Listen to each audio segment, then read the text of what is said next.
Hello everyone, welcome back to another live stream here on the twitch.tv/the If you're watching on the second channel, it will be a minute before we get things rolling here. Just going to let peeps tune in before I explain what's going on. Let's claim some rewards here. We should be getting some more. Up to the top 3.2%. Operator level 97. We're going to get to 100 today. I can feel it. I can feel it in my bones. I've been building a lot of stuff over here, which is very nice. And I'm going to give you a little tour of what I've been doing since I last did a stream, because that was actually some time ago.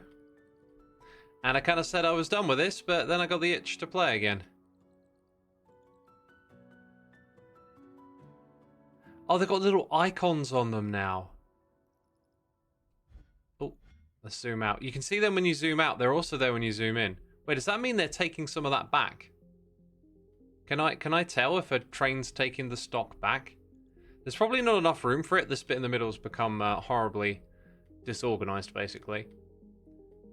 I've also now watched the whole yeeting a train into the middle thing, and it works just fine. So I should probably get everything onto that system at this point. This stuff over here is quite outdated as well. Let's get them all yeeting. That's what we can do right here at the beginning. Get rid of this old system. Get them all yeeting. I might save this though. How do I click on this tile? I can click on that one. Can't click on that. Huh. So I got everything? Not quite. There you go. Let's save that. What's this thing called? Vortex? Put that in our full belts, just in case we ever need it again. Alright, otherwise, it's gonna go. First noise in the ear. Tanny Glaze, thank you so much for 61 months. Greatly appreciated. Hope you're enjoying the stream, having a good time. Looks like I started yeeting trains in from over here, and then whatever happened with that, I must have forgotten about it. There goes one. They basically reappear at the top. At the top? Sorry, what do I mean? They reappear where they first appear, the locomotive bit. They'll just, you know, magically turn up back there again. Oh! Yeet! And those things have been delivered. It's probably quicker than unloading. So we don't need any of that anymore, so we need that one to yeet as well. Which you could probably do...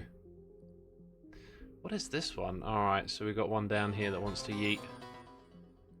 I don't think we're delivering anything from here, though. That was supposed to be a thing. Did something break? I did have to do a lot of copy and pasting back here at one point. Kind of looks like something might have broke at some point.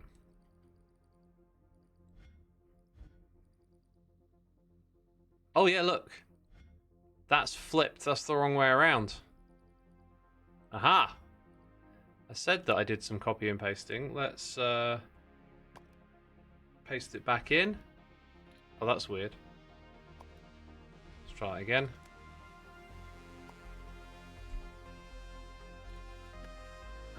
Right. Second noise of the year. Winnie T. Ford, 78 months. Thank you so much, Winnie. Appreciate it. Appreciate it. I hope you're going to stick around, because we've got a cracking stream today. Yeah, it kind of looks like whenever I fix something around here, and I must have broken all of these things in the process.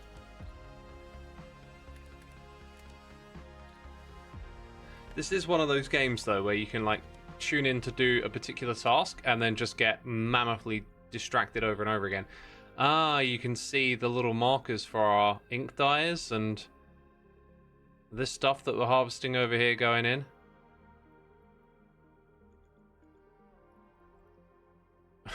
It's pretty cool watching them jump.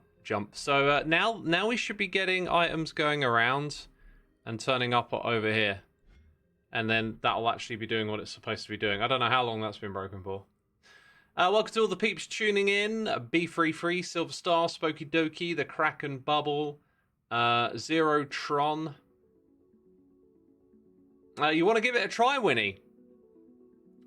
I would encourage anyone who's a fan of factory games, or if this is even vaguely intriguing, to give it a try. And don't be intimidated by it as well, because it's got this beautiful sort of scaling aspect to it. You'll start out just doing simple stuff, and you can quite easily scale it up. Anyway, we need to get all of these things basically yeeting into the void, so into the vortex. So we're going to get rid of all of this for now. And maybe later on we'll tidy this up and make the area look a lot more interesting. So the reason that I'm back into this game, though, is because YouTube on my treadmill telly just recommended a shapes video to me, and it caught my eye, and I thought, oh, let's have a look into this then, shall we? Did I disable this one? I think I did. I think I was experimenting with like how we're going to bring things into the middle and just disabled it. In which case, we're probably going to share this line for the yeeting. And then the other two, including this one, can go here. So that'll go there, that one will go there, and then they can yeet. And you got left behind. Alright. Clean up the last of it and we're good. So yeah, I saw this video and it introduced this machine concept that looked really intriguing, and it was using the logic and wires and stuff, and I was just like, ooh, I want to get stuck into this. So I started playing a little bit again. Do you normally watch YouTube on the treadmill? I do, actually, yeah. I pop on there at various points in the day for a little quick walk or just a break from sitting at the PC and being static, and, you know, watch a bit of a YouTube video. It just loads up quick, and I've always got a list of videos to watch. Right, so this is how we're going to deliver stuff now, and there should be, I think, like this one should start delivering again, or maybe it was that one. 68k, it got cut off around 68k. That's wild. We probably want to double check we're still making the correct shape down there, though. And is this one delivering anything? What is this one? This one goes way out. Ah, yes, this got disabled because, okay, this is probably a good time to introduce what's going on. That was my first ironically, it's the same as that. My first random shape was very much like this. So you have 6 milestones, and then you have 2 levels of randomized shapes. So once you've done these, you now get ones that change every time you deliver them. So notice how the number is low. It started off with like 800. So I delivered those. Now it starts to go up for each level. But I built a machine that automatically makes them. So honestly, this right here, it just goes. There's no need to have this at all. Even though that shape just happened to be the next one. So when I first did that, I think it had a different orientation or something, because it didn't accept it when I dropped them into the middle. So we don't need that. And we just did this, right? We just finished it. Now watch what's going to happen next. We're going to get a new... oh my god, that might actually trip me up. That might trip me up, because I've built a machine up here. Built a machine, okay? And I've set up my trains and stuff differently too. But I built a machine based on this video that I watched from a YouTuber called, I think, Nihilius. And they showed you how to create a making random shapes machine. And I was like, ooh, I want to give that a go. And actually, you know, didn't want to like just copy and paste what they did. I came back into the world and spent a long time like really learning the stuff and really trying to do it my own way, and making some mistakes along the way, but that way I feel like I kind of learned this a lot better. So the previous shape is being made automatically here, and that is some remnants of the shape that it made before them. Notice how these two are different, right? This game needs to... it does, of course, P for pause, right? So the shape on this belt is different from these ones, so it automatically made the ones either side before it made this one. It'll now be starting to make a different shape. The only thing is, I don't know if this machine can account for blank shapes, right? Because currently, nothing's coming through there. And I think we're seeing the remnants of previous stuff coming through. So if I highlight all of that and just press I, we should clear that and now see the new shapes coming through. I'm going to do that over here as well. Auto save lag spike. And then doesn't appear to be too much of a problem up top here. Let's clear that at all those levels. So now this shape is coming through and it is making that bottom part, and it won't be merged with this. So it's going to get stuck at the stacker. That's interesting, because had these been the same pieces together, this might have actually worked. That's curious, that is. Right, if we wait for these things to flush out, we got to find a solution here. This wasn't part of my plan. My plan was to show you it, figuring out how to make the next shape. Either way, I've got a couple of ideas on how to make this work. But it's not going to be straightforward. I've done my MAM. It took me a week to finish, says Little Genius. Awesome, awesome. I'm assuming it is way more complicated than my one, because I've literally just discovered a new parameter that I wasn't aware of. Immediately, my thoughts is something to do with bypassing this, essentially. Like, I could create some sort of logical bypass here. The only thing is, I don't think these are set up correctly. They're kind of set up for...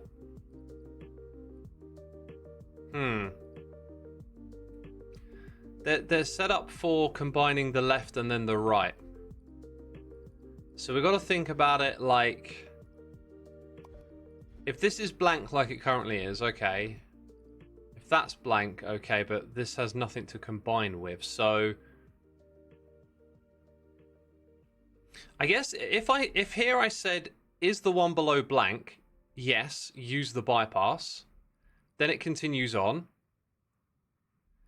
all the way up to here, where I'm pretty sure we'll have to combine something, right? So we're dealing with the left. So if the one below is blank, it's got a part of the left-hand side there. Wait, top left, bottom left. These should be very accurate, by the way. Top left, bottom left.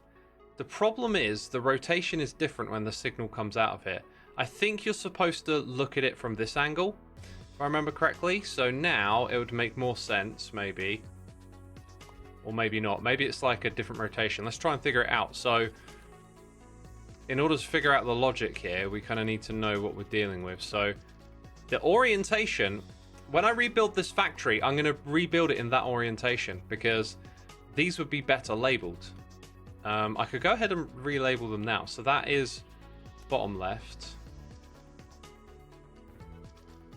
Configure.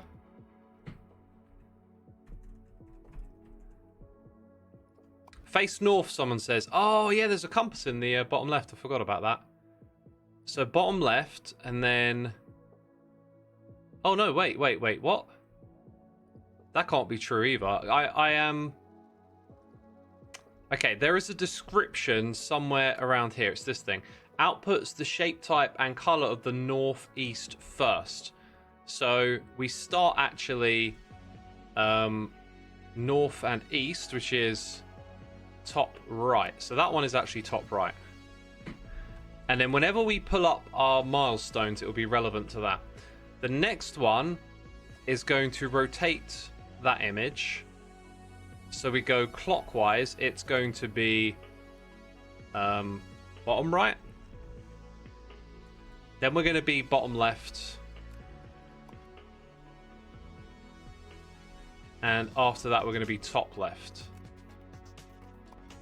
Not bad. Not bad at all. I had kind of noticed that the rotation was different, but that's the first time it's properly affected it. Okay, don't need that anymore. Okay, let's see what milestone delivered. That's the one that we just got up and running again, so that's terrific. That's gonna keep popping in. Look, 3%. I wonder if we'll get into the 1% today. Do you think we can do it? Chuck says, I'm currently working on a MAM that has a 12 belt throughput. I am seeing noodles in my dreams. Dang.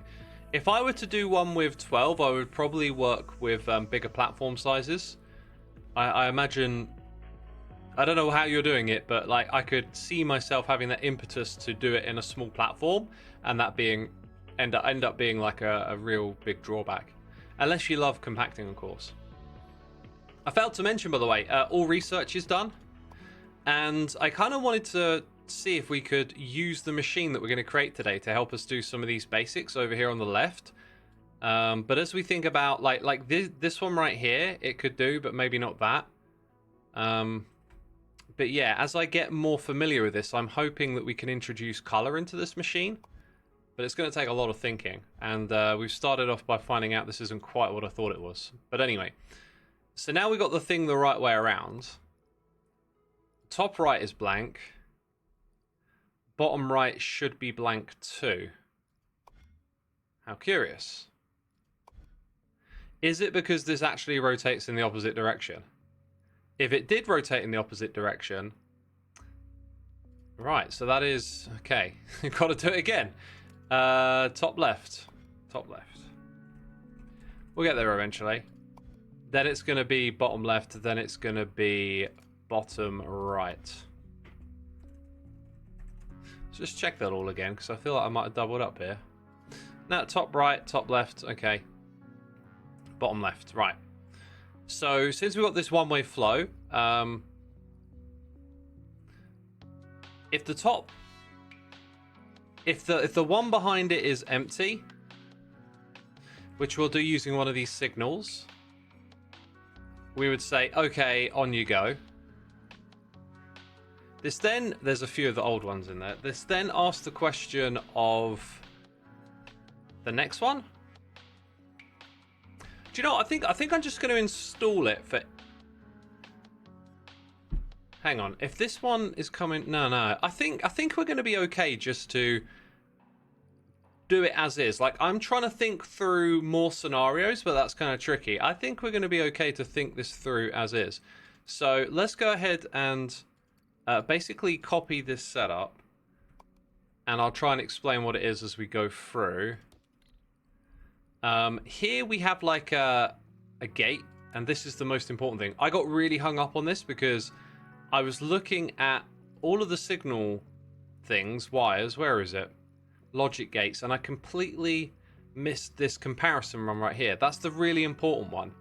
I was doing AND gates and couldn't get this stuff to work because the wires, they contain information about the shapes. So with this logic gate, you get to them to compare the shapes. And this is only going to work if they're equal. So what we do with this machine is we bring in one shape and we say, are you equal to this one part that we have, the top right? And this, I believe this analyzes the top right as well. So the fact that they're the same on all sides is really important. So then when we analyze the top left, we find out, oh yeah, look, you're the same, right? And we got that signal from here. Look, it's random operator shape 0. So that is whatever this is, which will change when we complete it. It's then comparing the two of them. So here it's successful, and that causes it to change this gate that we've got here. So we're going to copy this as we're asking... That is very odd. We're going to copy this as we're sort of asking the same question of what's below. So we'll put it there. We'll add a wire here, and then we get an output. So because it is indeed empty at the moment, that means that we want to activate some sort of bypass here, which should be relatively simple now, because we're going to go into the flow control. We're going to get a belt filter. I think that needs to be flipped. It does. I think I'm going to have to put it there. And we're going to have to use a little up and down here. Okay, so that means that our wire can just connect here. And it should... Right, the problem is where the tick and the cross is. I don't think you can flip those. In which case, I guess we do something like this. All right, and then if it's not, it's going to go up and join the one above. Oh, so it might be a little messy. Might be a cleaner way to arrange that, but we'll take it. So now it goes over here. Nothing to do. The problem here is that we've actually got 2 of these now, and I think we need to control the logic for both. But let's just see what happens. I don't mind doing this a step at a time and seeing, like, if it breaks, don't worry about it kind of thing. This isn't working, though. It's just making a bunch of incorrect shapes, which is going to mess this up, I think. 2.9, level 100. We've done it, peeps. Level 100. That's amazing. You can invert the signal, says Chuck. I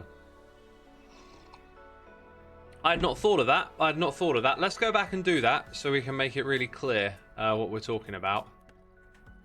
So if I connect that there, right, because now we're going to invert the signal. This can go up here and then go there.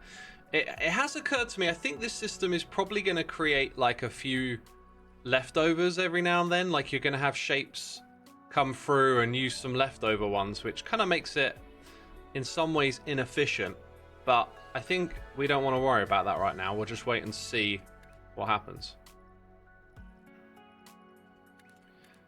Like, we can tackle those problems at a later date if we want to speed things up. How do I invert the signal? Is it a NOT gate? This will activate if the input is off. That is basically, yeah, that's what we want, a NOT gate. Give it a rotation. So, yeah, there you go. We've just inverted that. That's a nice little bit of logic to use.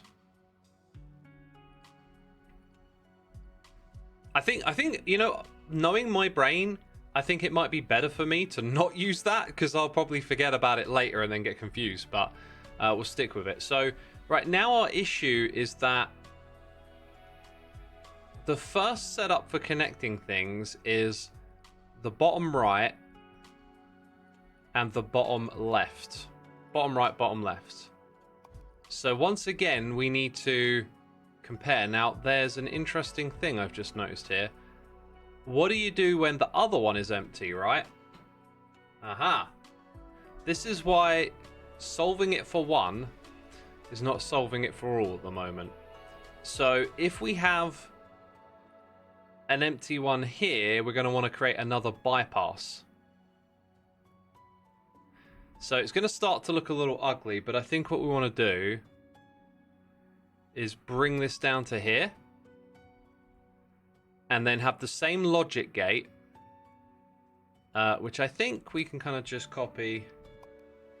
I guess the issue now is that I need that both here and there, and then we start to run out of space a little bit. I don't want to use loads of these, but I might end up using a few of them. I'm not sure there's a way to do this that looks particularly great. Actually, there might be. Let's rotate a couple of times. Okay, let's go grab this. Give it a rotation. Right, so that output might be a little too close for comfort, because the wires are going to connect. We don't want them doing that. I'm not sure if a wire bridge is the right thing, or this, which jumps it like quite a ways over there. See, we might actually get away with that. Yeah. Although we get a little caution symbol there. And then the other thing is that wire is here, of course. Except it's connecting to the wrong bit of it, so that is quite awkward. So if we move it down by one, the other thing is I was hoping to get that signal out of here as well. Okay, I think if we're going to use those things, I think I can see a better way to do this. Let's give it a little rotation. We've got to put a wire here. Then we want a transmitter to jump it across. But I also need space for that signal to come from somewhere else. What if I put it here? That looks cleaner to me. And then one there, perhaps? Looks kind of clean. So we'll grab this, give it a little rotation.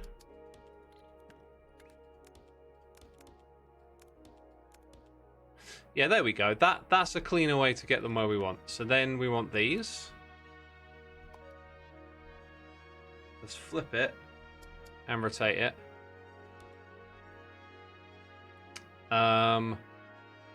So we want that to go there. So it's already getting messy though, right? So easy for this to get messy. I think I'm going to rip that out again.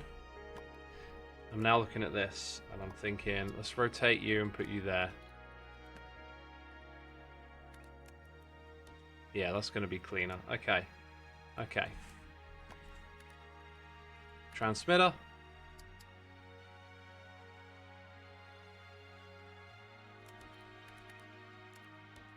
That is probably the cleanest way we can do it.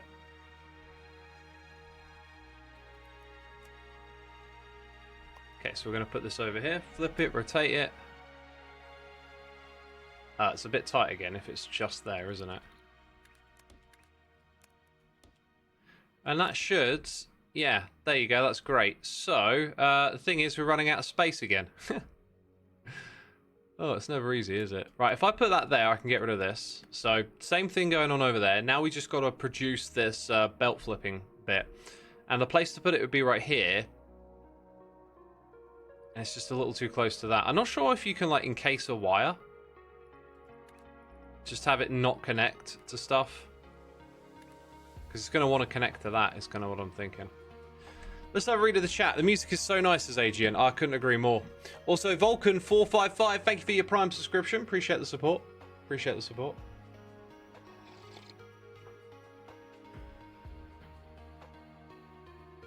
Does the hotbar have more things than normal, or am I just completely oblivious to these straight shape streams? Yeah, I've unlocked everything. I've done all the research, Ape Rover. Another idea might be, again, I'm going to drive you mad with the amount of rebuilding here. But let's say we completely change this setup once more. Let's copy that, put it here, give ourselves lots of space. If I take this, copy it and rotate it. Whoops. Now that is kind of okay. Gonna put it there. Yeah, this is actually looking super tight again, so we'll see. Like, no, that was the way. That was the way. Right, we don't have a signal coming in. Maybe I should have got my signal. Yeah, this thing should be like in this corner. How many times am I going to move this, you know? How many times am I going to move it?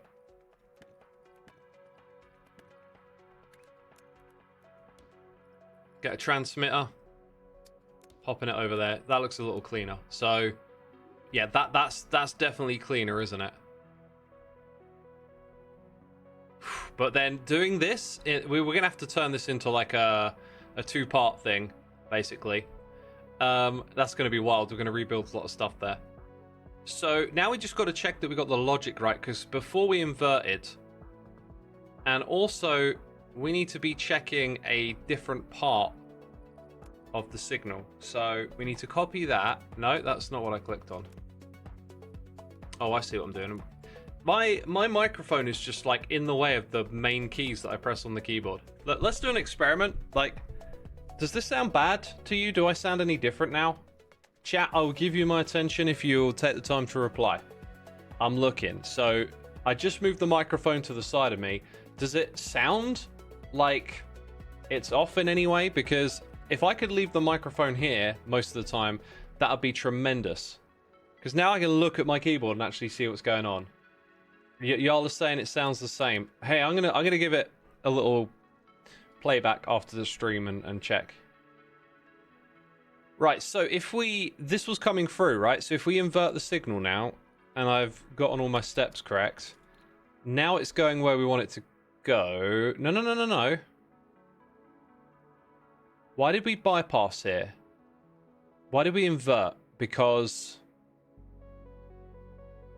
the belt was empty, and thus we manipulated the other one to tell it to bypass. Why am I trying to bypass it? I've lost track of what we're doing. If ever this is empty, we wouldn't be bypassing any... Wow, what am I trying to do? I think I might have jumped straight onto an idea without thinking it all the way through. Let's think. Top right, top left.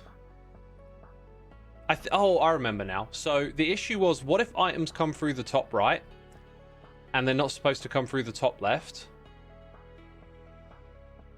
So the current thing we're doing is manipulating... So I think I was actually supposed to manipulate this belt to tell it to go over the top, right? Which I could probably have actually done from this side here easier, because we just kind of repeat the same thing except we point it into a diversion. That is peculiar. I really... Is that what I did? Did I flip my thinking that bad? It seems pretty fair to say, what if this is full and this is empty? Because we're dealing with the situation from the other way around. Okay, so...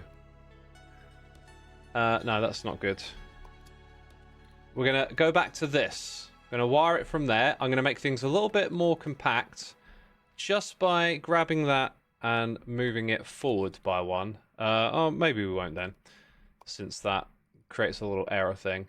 Now what we're going to do is take the rotating thing and put it here. Or not. That looked like it was the right way around.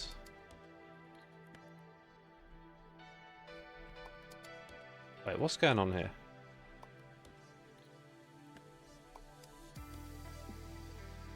Is it... Oh, wait, maybe... Maybe I have to redraw the wire? There you go. But it still looks like it's the wrong way around to me. But it's not. No, it's just the angle I'm looking at it. There's like these little shapes, but it probably goes away when you connect the wire. Yeah, there you go. Okay. We're going to do this. Oh no, we need to detect this belt. So actually, this signal needs to be rerouted in this direction, right? I was thinking we could run it from here, but we're doing our comparison from there. So we're going to send this wire down, over, into that corner, and then we're going to redirect this somewhere else. So this is not necessary. If this is empty, we need to redirect the thing.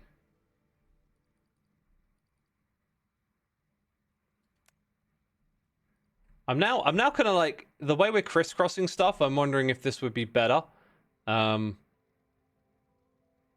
done a different way. Also, what happens if we redirect? Oh my god, I'm so sure we're going to run into some issues with this, but we'll give it our best shot. Okay, we'll go down and across. Do we need to invert? Is my other thought. So it's not empty. Therefore, this should continue. I think that line is going to turn on if this is empty. Can we do that temporarily? We can. Brilliant. So then it will be sending them here. At which point we're going to go up. And then we're going to connect there. Might look a little silly, but it's done now. Let's check out these milestones. Claim. 2.8, 2.8. Right, now, this one here we don't need to do anything, but I got a horrible feeling that we might. Yeah, we're gonna rebuild some stuff here. Okay, let's go grab that and just shift it up here a little bit, give ourselves some space. We're gonna build a platform as if it's this one here, because I'm gonna change some elements. So the first thing we're gonna do is take everything we just did here and put it over there. And we need to copy that Get rid of this. Oh, it didn't copy? Oh, it does copy it. Okay, cool. Now, let's think about this for a second. Currently, whatever's on that belt will come through. Whatever's on this belt will come through. If it's empty, if either of them are empty, that's okay, because our logic for this system kind of just applies here, right? Like with the belts that are coming through. So I think it sort of applies backwards for empty spaces. Now, the difference here is that we do this stacking twice. And that's interesting because top right and top left will be on that belt. So the top half of the shape and then the bottom half of the shape on the other side. Just trying to join bottom left and bottom right together. So we're kind of comparing, let's see. Yeah, this left side is the top half of the shape. So all of this logic will be applied to the bottom half of the shape. So if the bottom half or the top half are completely empty, it can get tripped up before here. So we need to do the same thing again as this system. Now, I do actually need to make a couple of adjustments. Ooh, I think I might have missed something here. I think I might have missed something, but it happens to be okay at the moment. The signal that comes out of here, this one, is different at this level. I'm pretty sure if we're comparing here, it needs to have this. So I'm going to go ahead and put that there. And then that gets turned on, which might be why we need the NOT gate. Because that is a comparison. Does this equal that? That is the shape. Yeah. Yeah, that's why it needs a NOT gate, because we're pushing it out. Okay. Got that there. That should fix that up. God, I really hope this works. So going up to the next one, right? The thing now is that we're going to need to rotate twice here, and a third time there. And that's awkward because we don't quite have the space for it. I'm going to have to give us that space. Like so.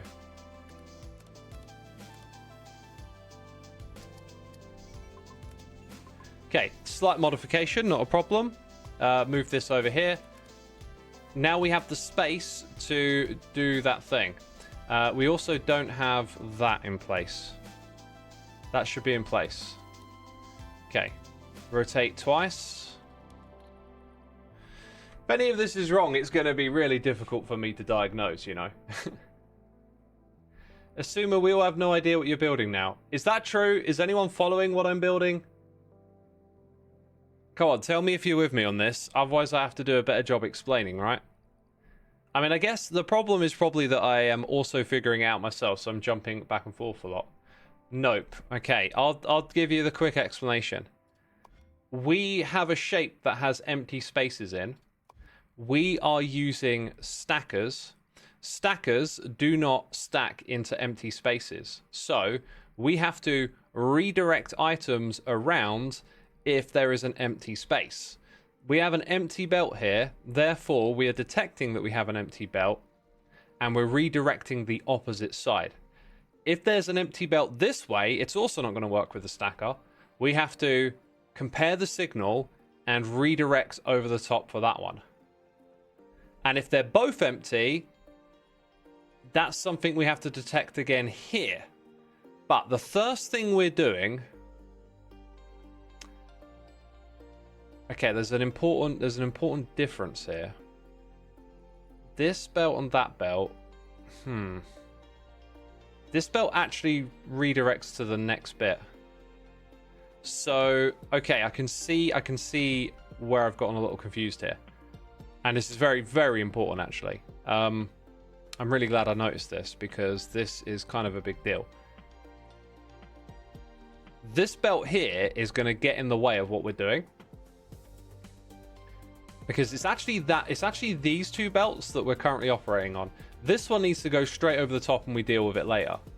Currently, it's sitting on that side. Thank you, chat, for not understanding, because you've helped me understand this a little better now. Okay, so I think what I actually want to do is swap them here, and it'll make it easier for me to deal with it there. So let's go ahead and just get rid of those connections and swap them around here. We want this one on that side, and we want this one to go down here to that side. So we're swapping them around, which is important. Didn't I just disconnect those? Could have swore I did that. We're swapping them around. That's super important. So this one here is going to go all the way over the top, and we'll deal with that in the future, because we are actually comparing the one that was behind it. The goal is to make a man make anything machine, so that the machine will make any shape based on the desired input. Exactly. I was going to show you in action, and typically, you know, the next goal I get has something that trips my system up, and I wasn't aware of it. And there might be a much better way to deal with this, but this is just the way I've chosen to get into it. So now we have here what's definitely the correct system. Well, so I hope, for the first stackers, and then it's like we got to do the second stacking, and I think it's going to be okay. It's just a question of how. So let's go ahead and take this module here and put it into place. You can actually kind of see how it almost lines up again. Yeah. Like, we'll just redirect this. I know it all looks messy, but I'm not here to make it look pretty, really. Okay, so the thing now is, it is possible for the bottom half to come in empty or for the top half. Like, all we have to know is that we've got two halves and they're different, right? All of the joining that we did before, they're on different halves. So if one of these is empty, we need a redirect. My only concern is that when the items flow in, that could be part of the problem. Like, when we measured if the belt was empty here or not, I think we might have actually had the wrong approach, because it's going to redirect that stuff. Ugh. I didn't think of this soon enough, did I? I need to detect that probably based on... Oh, this is so tricky, this stuff. So let's go get a display. This will be handy. Just think this through again. I want to see the one that we're detecting. Does that show me? That's just giving me a number. I don't know what that means. So I want to see the corner output. How do I see the corner output?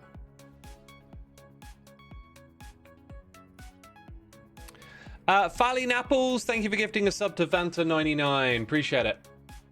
Appreciate it. Hope you're enjoying the stream. I bet he could have finished the game if he just built per need.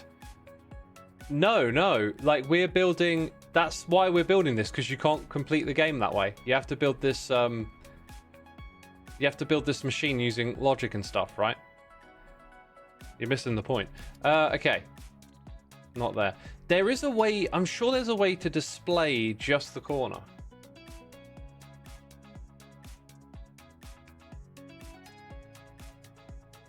I'm sure there was a way to display just the corner.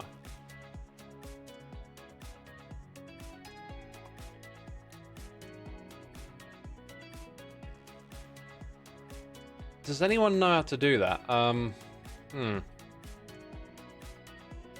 Let's run through the logic again. So the top right, we're detecting if this is empty, which it will be for a while. That's the thing that's concerned me now, is that it'll take a while for everything to catch up and then start making the correct shape, which makes it slow. Maybe I never needed to check it against the belt. I should have checked it against the other corner, which I think is something we maybe can do. We can make a little mock setup of that. This stuff is tricky. So if we go grab this and move it up here for a second. Like, what I'm talking about is... Okay,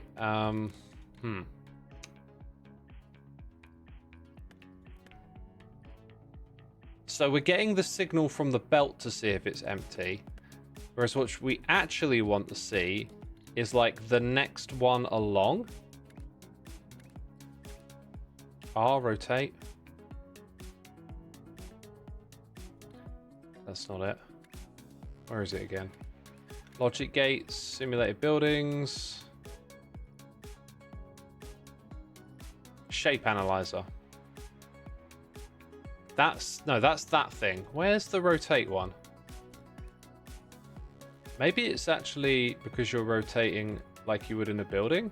Simulated rotator. Well, that is it then. So, like, this wire here is now interesting. That might be what we need because we're asking it to compare to the next corner. Now, the thing with the display is that it doesn't... Like, it's rotated it. We need to get our bearings correct. So we analyze the top right corner, I think. Do we start with top right? Let's go back down. Top right, top left. Top right, and then we go rotate the thing, and what was top left becomes the top right. So that is what should be controlling our gate. Interesting. Do we have any experts? I really need an expert with me right now. I think I've understood a far better way to do what I was trying to do. But I'm very worried that maybe I haven't.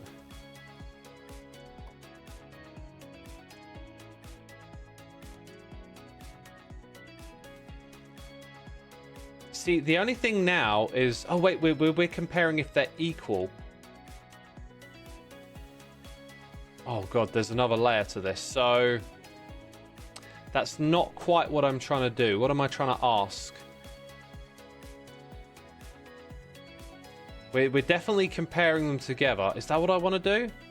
I want to say, is there a shape here? And I think this might be simpler. This might be simpler. I need to say, is there no shape in the bit behind me? I don't think we need to do a comparison. I think we need to ask the question here. So if I go back a step and put this here, I think I need to ask the question of this signal is that, are you a shape, basically, right? Or are you a blank space? I'm not sure if I can ask that. Vanta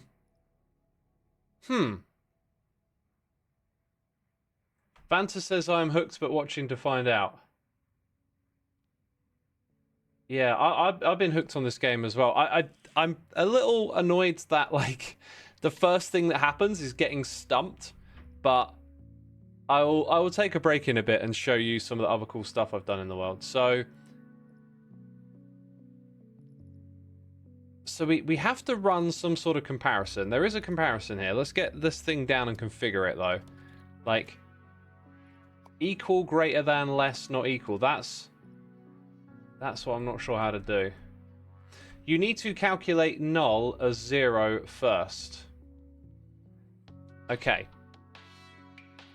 I wish you could use different language to explain that to me, but I have a hunch that I might know what you're getting at. Where have I seen null before? Is that null? So let's go take that and put it on the opposite side. So if I change that... Wait. Was it on? Let's undo. No, it wasn't. So this is the empty shape, I'm pretty sure. The empty portion of the shape. Now we're saying, are they equal? So if... See, now I'm not sure if it's checking the shape or, like, the on-off state of this signal. Now, this might... yeah, okay, here we go. So, like... might also work. So that's empty shape. No. Did it actually save? Sometimes I've had trouble getting this to work properly. I think you might have to put those in. Well, that looks like it also did nothing. Let's go click on one of these, right? Can you see these blank spaces? They are just like dot, dot, dot, dot. Maybe it doesn't accept 8 in a row even. No, null is never 0.0 in math. Null is nothing. You can put a double NOT gate in front of a null signal. Interesting. Is that going to do the right thing? I mean, I can experiment, but like, that doesn't strike me. Why is it a double NOT gate as well? So like NOT and NOT. But like one would just flip it, right? Now this is the empty shape. So once again, like we're not getting the output on. We're not getting the same thing there.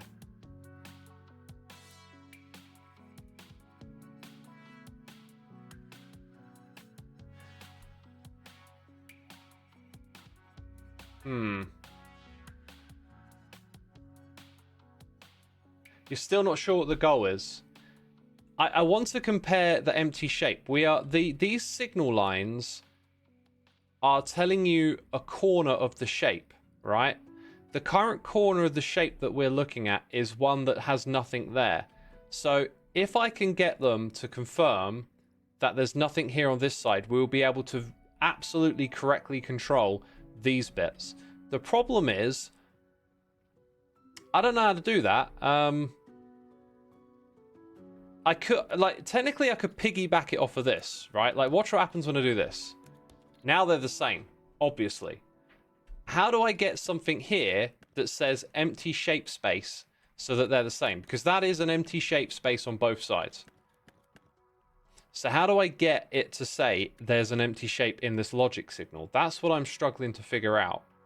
You see, there doesn't appear to be like a shape simulator other than the one that we just looked at, the null thing, but I can't get it to say it's an empty shape. I got it to work. Let's see if we can get it to work for something else, because the other day I managed to get it to work yesterday. Dude, which one is it? I never seem to remember when I come down here. Is it that? Signal producer, right? It's going to produce a signal. The only problem is, whatever I put in here tends to not work. Let's go zoom out. Click on that. How do I get the code thing up? Here we go. Right, grab that. And then come back to automating. We're over here. Go into this thing, configure it. Now, when I paste this, it works. Okay, so no quotations were required. Here's the thing. Let's change that to that. It's working, right? It's got color and it's got shape. Now, when I change that one to dash dash, will it work? So I'm not sure if we actually try. See, now it goes to null. Null is not an empty shape corner. So I guess my option is to make sure that the corner of the shape is not the one we're comparing, possibly. So like if I go like that. Now, if that's as long as that's not the corner, which it's in the top right, which is the one that we're going to compare. So if I always make sure this is not the first bit, but we'll put it in the last one, then in theory, I see, now we should be getting an AND signal out of here. I feel like it's comparing the whole shape or something. This is really unfortunate. Matty says, can't you just write dash dash? Well, we've tried that and it doesn't do it.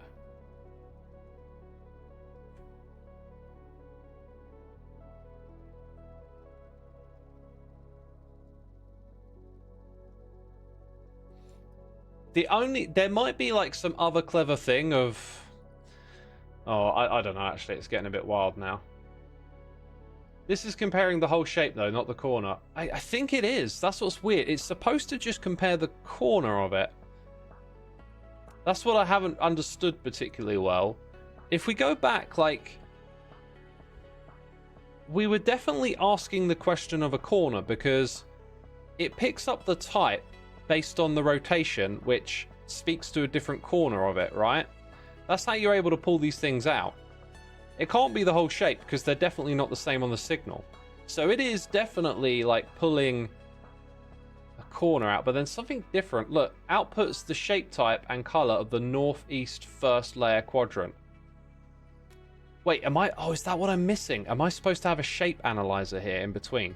That might be it. That might be the thing that I've sort of forgotten because I've been copying and pasting and moving things around a lot. So let's go check out putting that there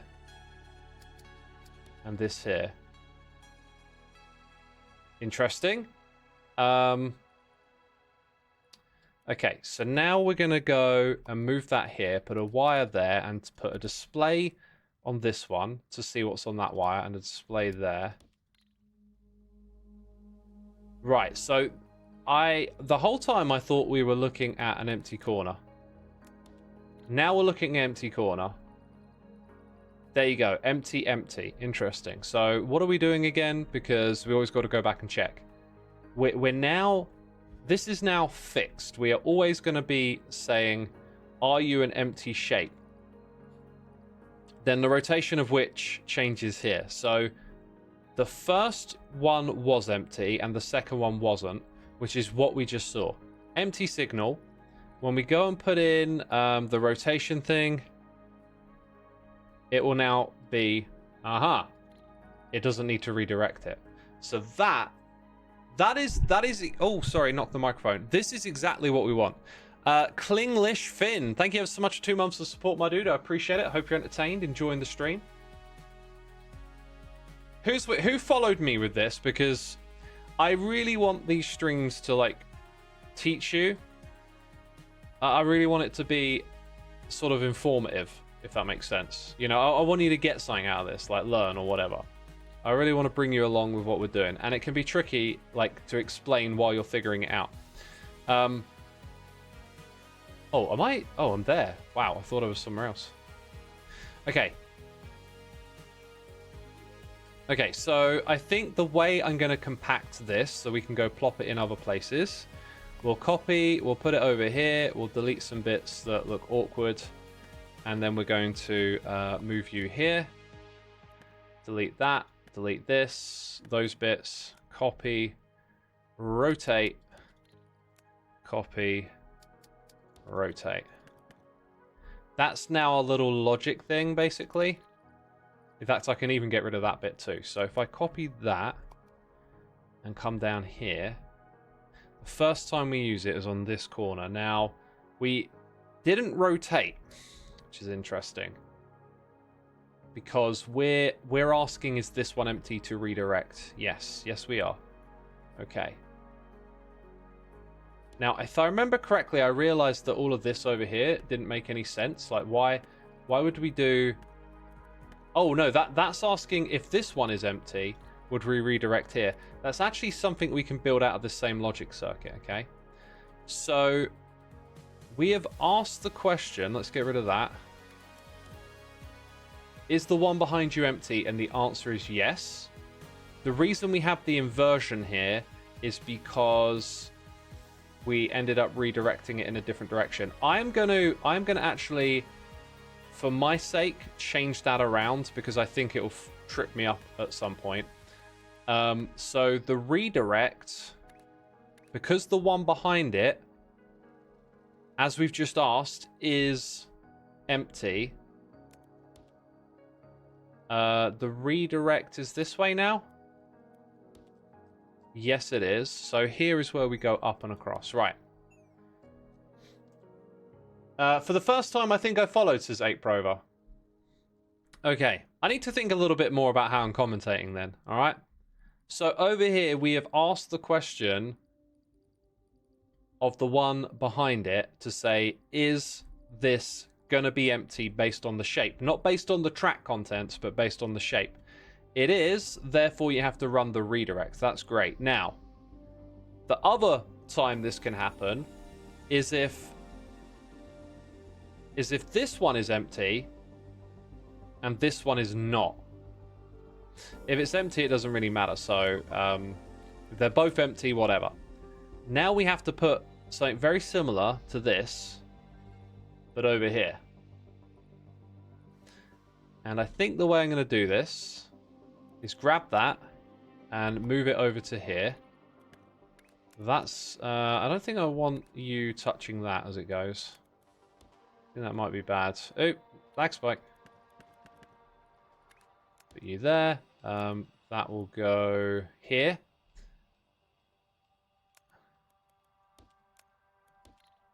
Yeah. I'm not going to worry about compacting and stuff like that. We just want to get a signal to the other side. Right, now we're ready to do the same thing again on the opposite side. I'm going to copy and rotate. That wire's going to connect from here. And our output can go here.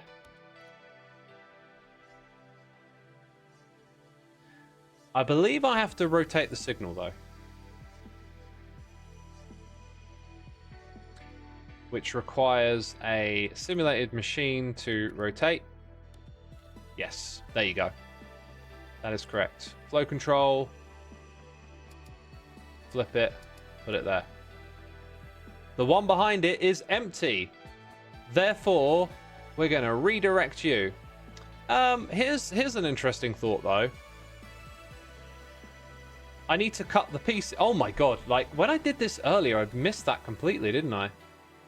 No, wait. No, wait. Sorry. I've fooled myself again. That needs to go straight there. That's where the redirect was. It was for the other side. Right. I was about to send myself down a rabbit hole that made no sense. I'm really glad we avoided doing that. Oh, so, I kind of think we should start again here. This is unbelievably similar to what we've got back there, isn't it? The only problem is the signal that comes out here needs to get rotated a couple of times, and we didn't give ourselves that kind of space. That's why we moved that up to do that. Okay. I think some careful copy pasting here will probably work a treat. That's what I think. So let's go ahead and try that. Yeah, we just got that double rotation to deal with. So it's that plus that we want. And as you'll see here, we need to double rotate. So therefore, we do indeed need a little bit more space again. Do that. Move it forward by 1. Copy this little section here. Oh, there was a gap. Wait, did I move it forward by 2? Whoopsie. Okay. Come here. Do that. Copy this, put it there. Okay. We're going to have to double check all of these questions, but that's not a thing anymore. Let's go ahead and change some of this wiring and go look at how we did it here. Copy all of that and come back up to this corner. So now we've got our little comparison question again. Brilliant, brilliant. Let's use the displays to help us a little bit. So we need to rotate ourselves like this because we're asking of the top left. Top left has something in it. It's not null. That does not get turned on. Brilliant. Okay, number 2. Wrong spot. Number 3, it is. Top right, not top left, I was saying. So yeah, look, it's... Yeah, that is indeed empty. Therefore, redirect. Now, this might not actually apply here, but let me go double check something. Because I think, once again, we got to... This has gotten more complicated. God, why... There's probably like a much simpler way to do this that I just haven't thought of. So the issue now is that this works just fine for the bits behind it, but I actually think this logic probably needs to run off the belts or the equivalent of, because... Oh...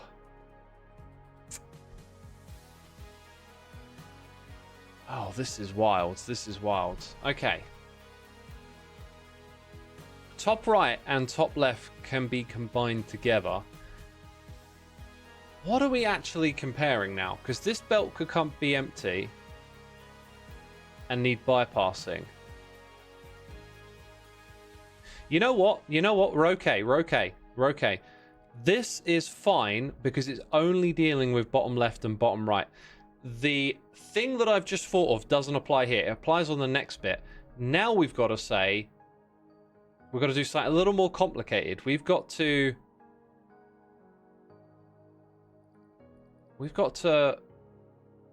think about what, like, if the bottom side, let's see what we combine in, top right, top left. So if the top half of the shape is completely empty, we can't use the joiner here. We have to bypass, right? Now, how do we ask it about the top half? Because we only detect one part of the signal at a time. One part of the shape, sorry, one corner of the shape at a time is what we're doing. So we need to analyze the top half twice. So we're now asking the question, yeah, look at what we're doing here. We're creating our own signal analysis for the shape. So we need to create a new signal analysis to control the gate. That gate is now going to be up here. So we need one for the left, one for the right. And we have to ask the question of the top left and top right. Okay, all of that's done with. And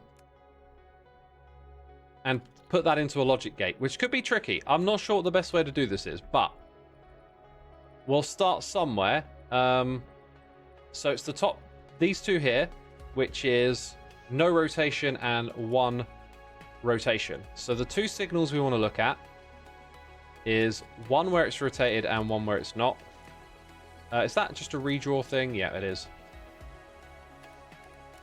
Let's get some displays up in here. Okay, so remember we're looking at the top right. So we've got empty and not empty.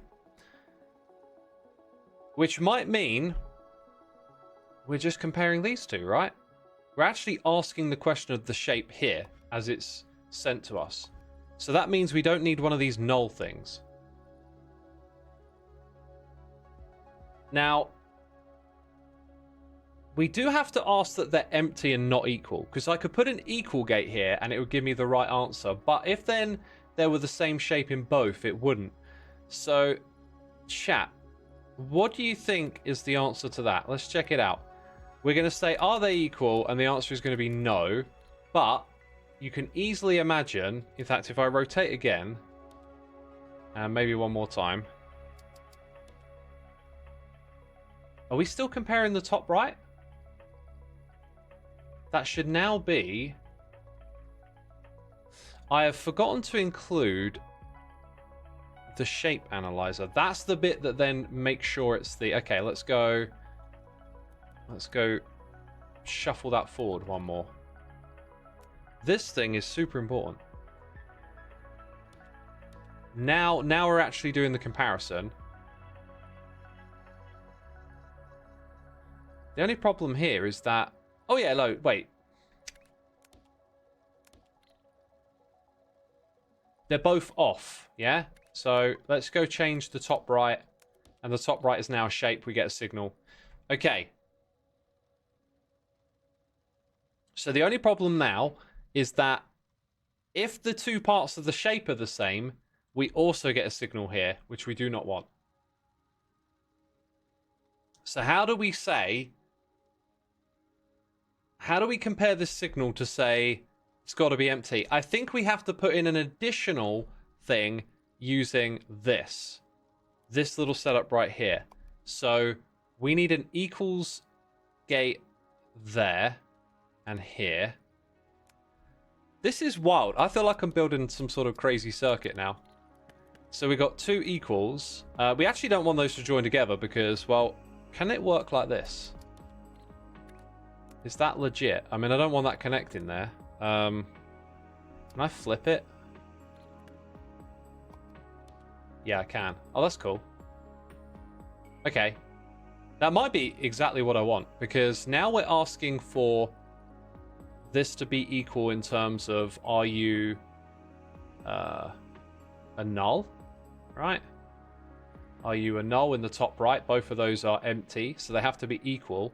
So it's not until we put that back in that we get our... Yes! Who's with me? Who followed that? I'm going to switch to standing. My bum is getting numb. That was awesome. That is what we have to create. We just have to get the rotations correct. Vanta says lost. Lucaro says not me. Maddie says not me. Why do you watch me play this game then? I wanna bring you along with me, and apparently I'm not good enough for that, which really sucks. Look, we'll make it all work now, and then you'll be really happy with the outcome. So these displays are going to be really important for... I'm thinking I should probably leave them in. I was about to get rid of them, but no. So we're asking the question of if top right and top left are the same. So that's top right of our shape. Top left is rotated by 1. We're actually asking if they're both empty, which they're not. So currently we have the signal that we want. Now the only thing I need to do is leave space for rotating these more times. So I think I'm not going to worry about compacting and stuff here. I think I'm going to leave it like that. And we built this big platform because we'll get way too hung up on trying to compact stuff. Let's do that again. So let's not worry about compacting right now. Let's go ahead and do the redirect. So the stuff from the bottom is going to be this belt that shimmies over the top. And now I'm like, oh, this is on the wrong side. But we'll use a transmitter around here. This is all going to be spaghetti. I don't care at this point. I just want to see the whole thing work. So our redirect is going to be relatively simple, I think. I hope. Where do I need to put this? I actually, kind of need to put it. Okay. Let's go. Everything's going to look ugly around here. Maybe over here, and then up there, and then like across. Yeah? Because this wire is for analog. Oh my god. We are definitely going to be making some disgusting spaghetti stuff here. But I kind of don't care. Like, maybe it'll be a project to come back and look at it again and be like, can we do better? I'm also not sure. I'm pretty sure the way we set this up, we don't need to invert anything. So that's the thing. Also, this would all just go into the same output stream, right? Because we're bypassing. So that's our output to deliver. Apparently I did it on that one before. It doesn't really matter. Oh yeah, I was kind of messing around with this idea of if it backed up, like the other ones would take over, but that's really quite unnecessary. So that was the first thing. And we don't have a lot of space. And I've got to do the same thing again. And redirect this side here. If it's the top half that's different. Kind of looks like we need a teeny tiny bit more space. So I'm going to cut that. Put it there. Can I redraw? Yeah. Is that flipped? It's not flipped. The display has not flipped.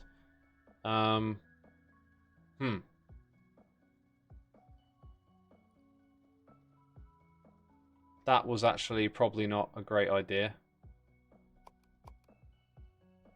Let's leave it there. Yeah, no, that was... I was thinking a little off. My thinking was off. See, that's really close, and I'm worried it's going to connect. So we're going to put this thing here. Oh my god, the amount of space we're using up is just a complete joke at this point. Right, now... I think what we need is another rotation once and once again for this part.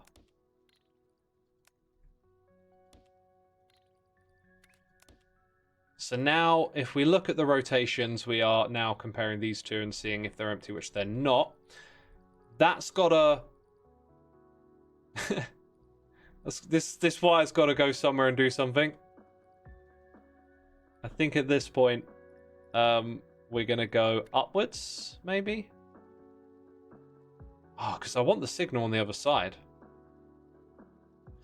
let's give me a little more... that doesn't really work. I think what I want to do... This is going to look awful, but it's going to be the only way it will work. I do not like this setup at all, but it is what it is. We're going to bring this signal with the autosave out here. Can I go up a floor? Oh my god. Wait, no. I pressed the wrong button. Okay, thank goodness. These can go up a floor. So that is where our signal flow is going to go. Our flow control, sorry. Thank goodness. All right. Let's be done with this. Because that has got to be it. That has got to be the whole thing done now. Otherwise, I might cry. So this can go. Zoom out. See you later, alligator. Gonna cut that and put it here. Then we need to put in the station stuff. So I'll take that. Knock it down a step. Let's go to this. And bam. So we just hit that moment where, like, in theory, everything is done. Let's go ahead and walk you through how the whole of this thing does. I've just cleared everything. So, we have delivery stations over here. This is all incorrect. This is something I wanted to show you. I'm going to show you in a minute. I set this up to be way more efficient than this, and I kind of just forgot why. So, what we're doing different to what we did before is we're actually just going to deal with one shape because it makes all of this way more compact, right? So you can copy and paste this and have your items separated, or you can do a setup like this, which means you start here and everything's closer together. But we'll re-look at that, because what we're doing with the make anything machine is that we've been told to make this, and we're using signals to ask what they are. So what is on this belt? Is it the same as the thing that I need to go off to the side here? It's not, so it doesn't come through from there. If we go to the right, it's not that shape, it's not that shape, it's not this shape because it's no shape, which is something we learned recently. So this side here, though, this one is actually the right shape, therefore it gets redirected. It can't be any of the other shapes because this one is correct. We are analyzing the signal and asking what is on this belt and comparing.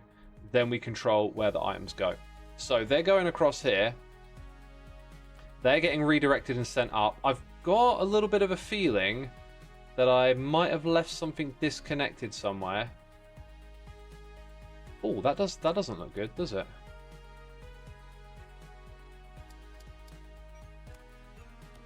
Okay, interesting. Right, so we looked at the first two rows. Row number 3. Look, it's coming from somewhere else. It's because this shape is what's supposed to be there, the square. Row number 3, right? 1, 2, 3, and 4. So we know what the last shape is going to be. It's going to be the wedge. That's actually its proper name. That's the spike.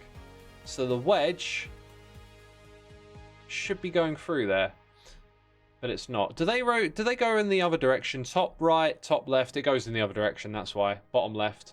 So that's symmetrical. Like if you go left or right, clockwise, anti-clockwise, you'll end up there. That's why it turned up that way. Anyway, let's come back down to this bit now. So we prepare the shape to be joined with the other shape, right? And today I learned, there can be empty spaces. We are now analyzing the signal to compare it to an empty space. And if it is an empty space, it will get redirected straight ahead. It's doing that. In comes the next one. Where does that go? It goes over here. This looks like we've got a problem, but we'll wait and see what's happening. Yeah, we've definitely got something off. Something is off. It might be that I just did this bit wrong. Like these might need inverting. But it starts going wrong back here. We need to find out why. Because you should be redirected here based on something here. What's my milestone for then? Something else. Top 2.6%. Let's take this. Let's bust a move over here. And put it in. And then I've got to connect it. Of course I do. I should probably put these at all of them, so it's like easier to come over here. So we're saying like top left, top right empty. No, I've got to go back. It's so hard for me to keep all this information in my head. We're trying to analyze top left and top right. So we should at this stage.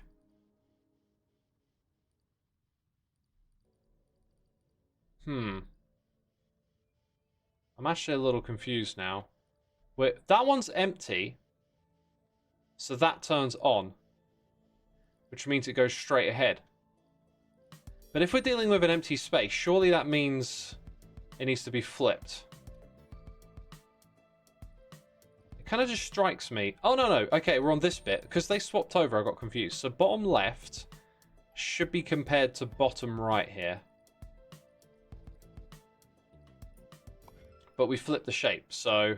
Oh, God, this is endlessly difficult for me to keep up with. Bottom left just became that one. Bottom left, bottom right. It looks correct. So it looks correct. That is indeed empty, which means that you should bypass the stacker. I think we just need a NOT gate here. Which I thought, due to the way we were setting it up, that wouldn't be the case.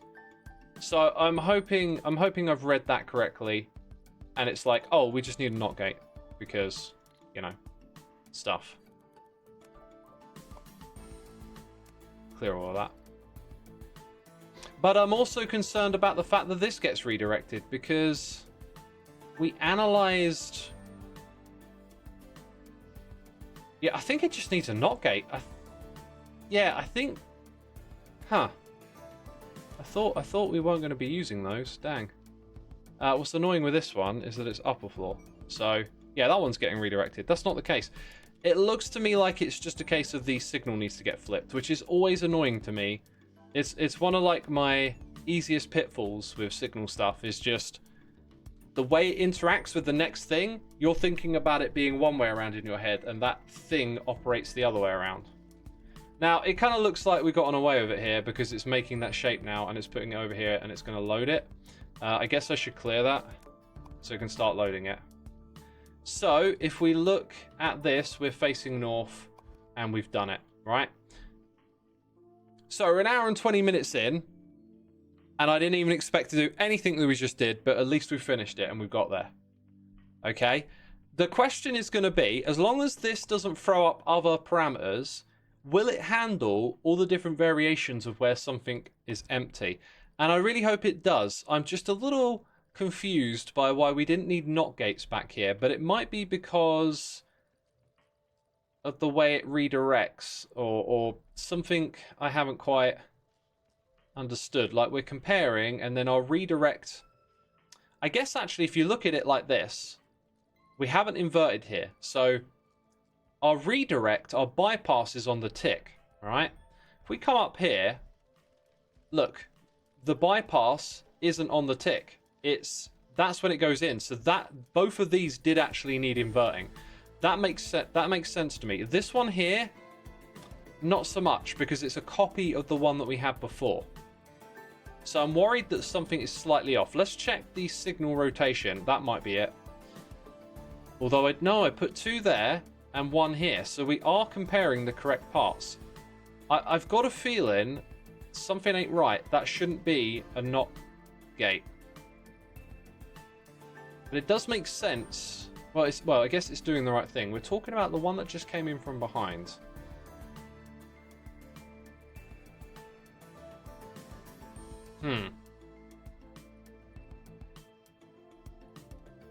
I think that's wrong. I think...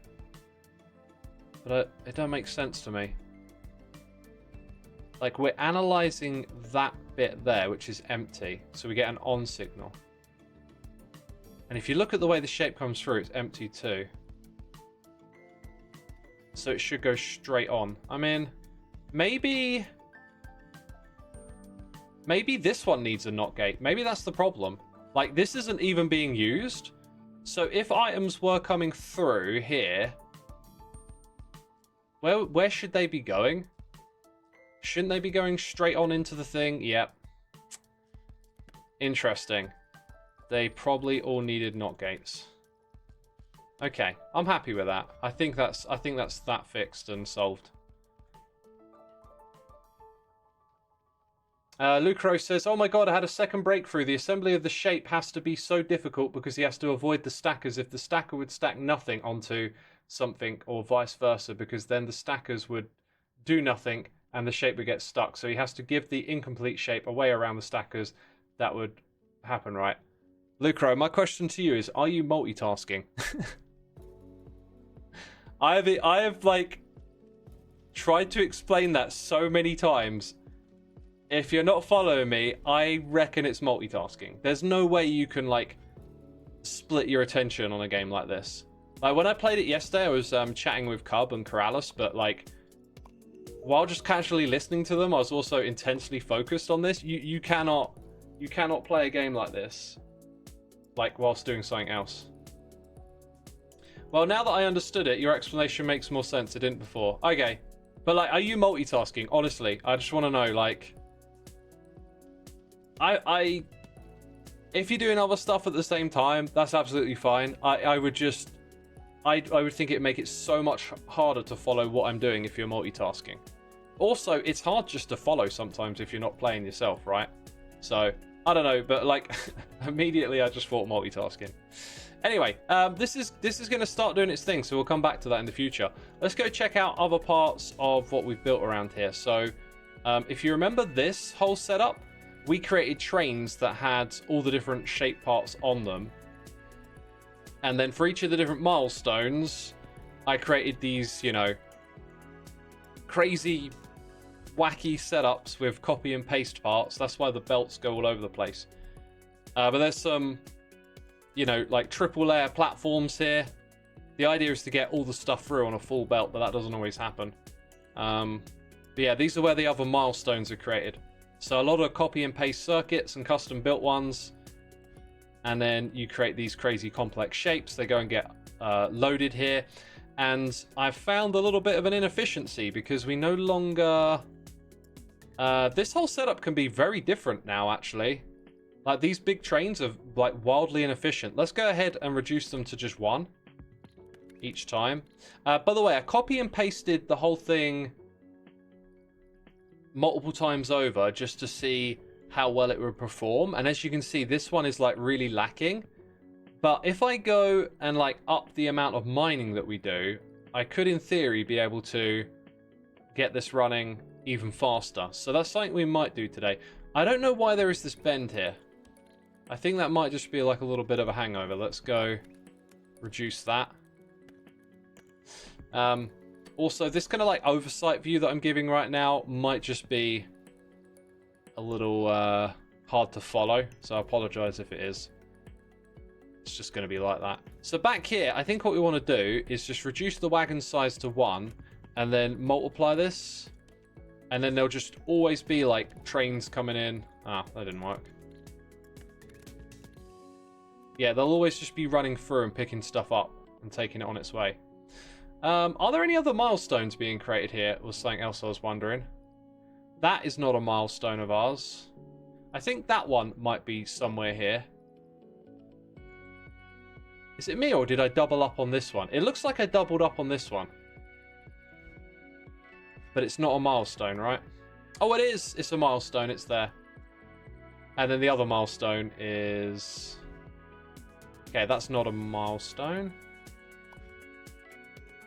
Just double checking.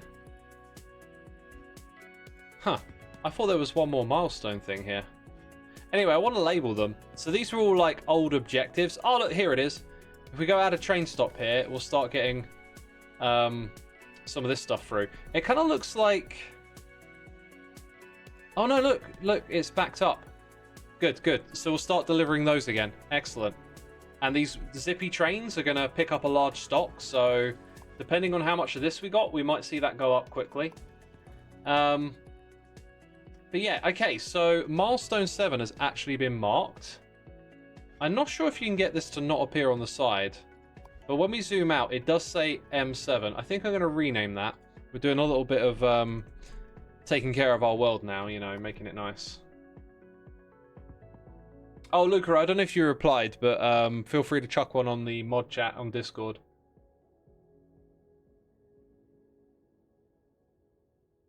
Oh, you were multitasking to read the wiki to understand these new buildings. And then from 100% you're 100% focused on this. Fascinating. Question. If that is indeed what you're doing, what's with the overly complicated analysis of the final shape? Can't you just analyze the corners and if they are empty, send an incomplete shape around those particular stackers. Why is that so difficult to achieve? Okay, because we don't want to analyze a item on a belt coming in at this point, because when we get a new objective, we're getting close. When we get a new objective, we're going to still have loads of stuff on the belt. So I don't know if it's possible to do this, but there might be a way to cut the supply immediately. I don't know, because you got belts holding a buffer of... Oh, God, hit the microphone again. The belts are holding a buffer of materials coming through. So when it changes, you're then going to have stuff shuffling through the belts, creating the incorrect shape while the system sort of catches itself up, right? Like, while things shuffle through, you know, we've got empty belts here that all of a sudden might start pumping items in, which might, but probably won't. No, that won't cause a problem. I was wondering, that might lock the system up. It probably could if you're then analyzing what's on the belt. That's why we moved away from analyzing what's on the belt, because what's on the belt will change. So sometimes you'll have the previous stock moving through. You'll have the incorrect shapes coming through. You don't want to analyze them. I was treating the belt like it was telling the truth all the time. The truth is going to change when the shape changes. So for that reason, we switched to signal analysis of the shape itself directly. Okay? So we don't want to ask what's on the belt to decide whether it gets moved beyond it, because when we switch to making a new shape, we're gonna have incorrect stuff on the belt, and it's gonna mess things up. I'd imagine what will probably happen is things will still move through the factory, and then you'll get lots of the incorrect shapes arriving here, and then eventually it will catch up and start making the correct thing. But this way just strikes me as being a little more direct and should get us moving straight on to creating the next thing. So one of the things I've been waiting to show you is what happens when we deliver enough of these, because then the factory is going to shift to produce something different, and we're still going to be creating certain shapes that aren't the one we want while the stock comes through, if that makes sense. Mystical Maid says, I think your explanations are very good. I don't have the game, and I'm harvesting my potatoes on FS22 with you on the tablet in front of the wheel. Oh, I'm glad you think they're good. But yeah, like the whole multitasking thing though, and split attention, I just think it's such an easy way to not understand stuff. Like I was listening to some videos while I was cooking earlier, and one came on about siphoning, and I just couldn't follow it because I needed to like sit and watch what was happening. I was quite aware of that. I was like, oh, you know, I'll come back to this video later because I'm cooking. But I can listen to, like, you know, some comedy or some commentary on stuff, but some things like require your like attention, I guess. Right, so let's go down here. There should be a way to analyze the shape that we're producing. I think you click on a belt. Maybe click on this type of belt. Yeah, then click there. So we're going to take that, and then we're going to create a marker here. Let's add, create a map marker. I think this was milestone 6. Let's go look at it. That was actually, yeah, milestone 6. So milestone 5 is just behind us. We set up 2 lots for this. This probably could be a little bit more compact. Kind of looks like there's a whole row of dead belts there, right? Like you could just shimmy that across by one. I'm not so sure about the rest of it, but I'm not going to rework that. I'm just going to put the map marker here. So click on a belt, grab the, oh, we need to be closer to the end. Grab that, copy, and then put a marker here. This was milestone 5. So I want all my milestones on the map, basically. I want to be like cool and organized. So 6. Oh wait, that one's called 7. That ain't right. That's number 4. So we need to rename 7 to 4. Okay, that's that one done. M8. Okay, I think I was just looking for that shape. Gonna delete that. That, again, I know what that was for. Gonna delete that. Okay. So, OP2, I don't know why I called it OP. Operator, that's why. We'll call it Milestone 2, just to be in line with the rest. So we got that one on the map. Our first milestone, though, is this one here. There it is! You just saw it come through. Right. So we'll come back to the milestone stuff in a second. Check this out. We're going to get a new shape. And it's the opposite side that's hot, that's blank. So we head over to automating. And now we're going to see all of our belts start to change up. In theory. In theory, things are going to change, right? Okay, maybe those two are empty and these ones aren't. Why does it look like stuff stopped? Because... oh my god. This kind of makes sense. And is kind of very bad. Let's see if it can catch up. Yeah. It might be possible for stuff to break when it changes, but I'm hoping that when it catches up it will shuffle everything out and get back to normal.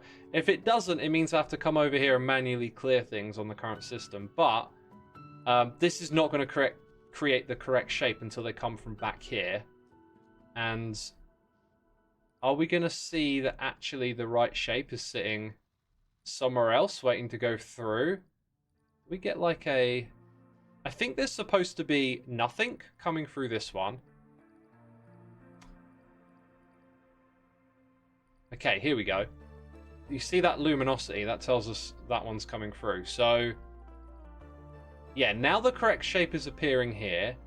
It's being redirected, but stuff's left there. Interesting. See, nothing's coming across here. So this stuff might just sit there for a long time.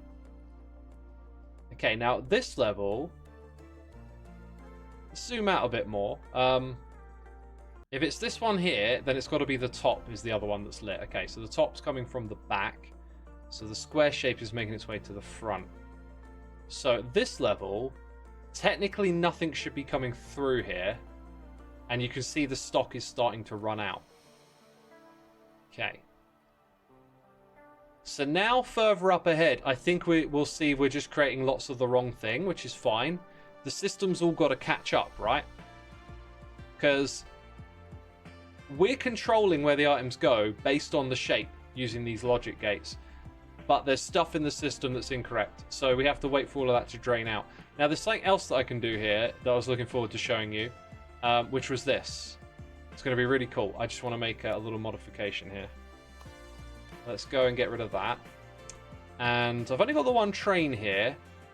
I'm going to move it further back, but I am going to put a couple in now. Right? So we're going to do that. And then we're going to come down here. See, I should have made this a lot longer. We're going to kind of stress test all of this a little bit now. I'm going to paste this in twice more. Okay, let's try that again.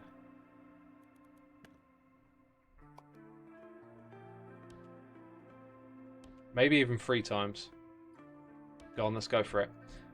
Because there's no reason that multiple of these factories can work at the same time. Now, here's where things get exciting.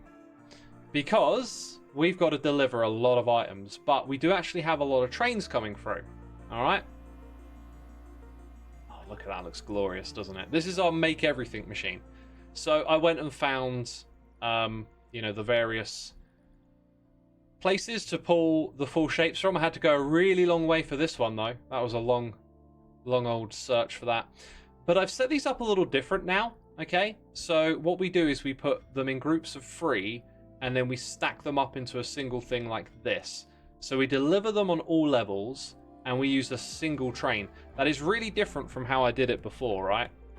The only thing I'm thinking now is that, look, these are sitting here with full stock.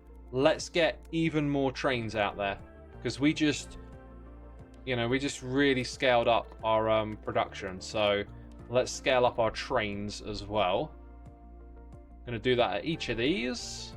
This one... Gonna need... I think I'll rebuild the rail that connects down there. So... Anchor point. Anchor point. Then we come down, down, down, down. Zoom out a little bit. Yeah, to there. That means we can scrap all of this.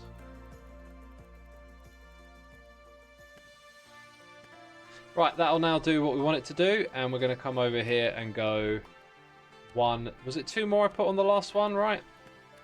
Oh, I should probably redo all of that. This is a part of the game that I find fascinating, because they could have put, like, limitations on some of this stuff. And I do think maybe some of these research points would have been cleverly balanced with the amount of trains that you could have.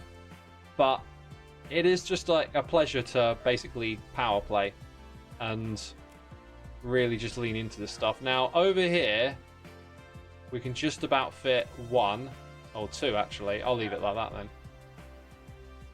then. Here, it's a little bit different. They're so close, though, I probably don't need it, right? What was the size of that? Because these ones are closer, let's just do that. And then here... If you can hear a barking dog, I'm dog sitting. By the way. Okay. Well, we'll make... whatever. Nah, that'll be fine. That'll be fine. That'll be fine. Okay, 1 second.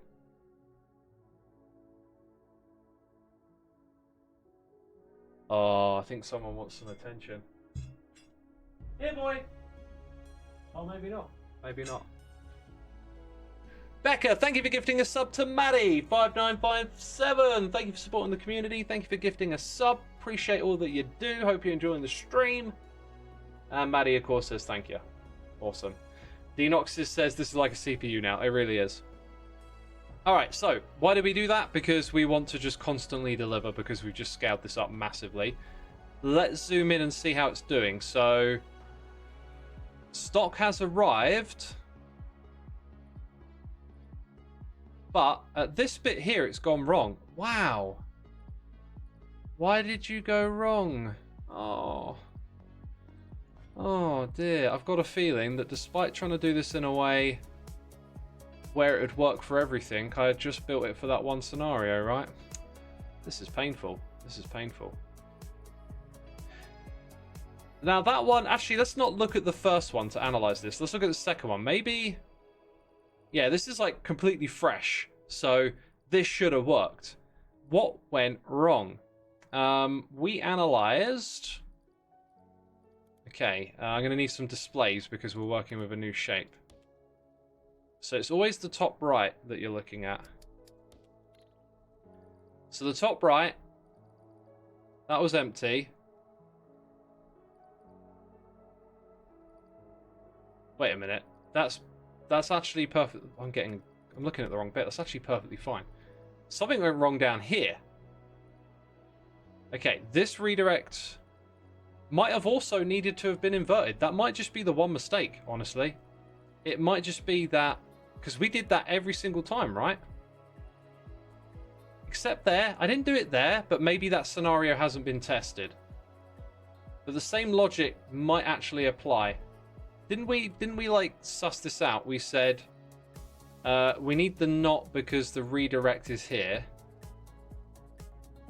So you would, if you need to redirect, it would be there. Yeah, I think actually that's right. Oh, I think, yeah, okay. Yeah, that might be it. Just one little logic gate.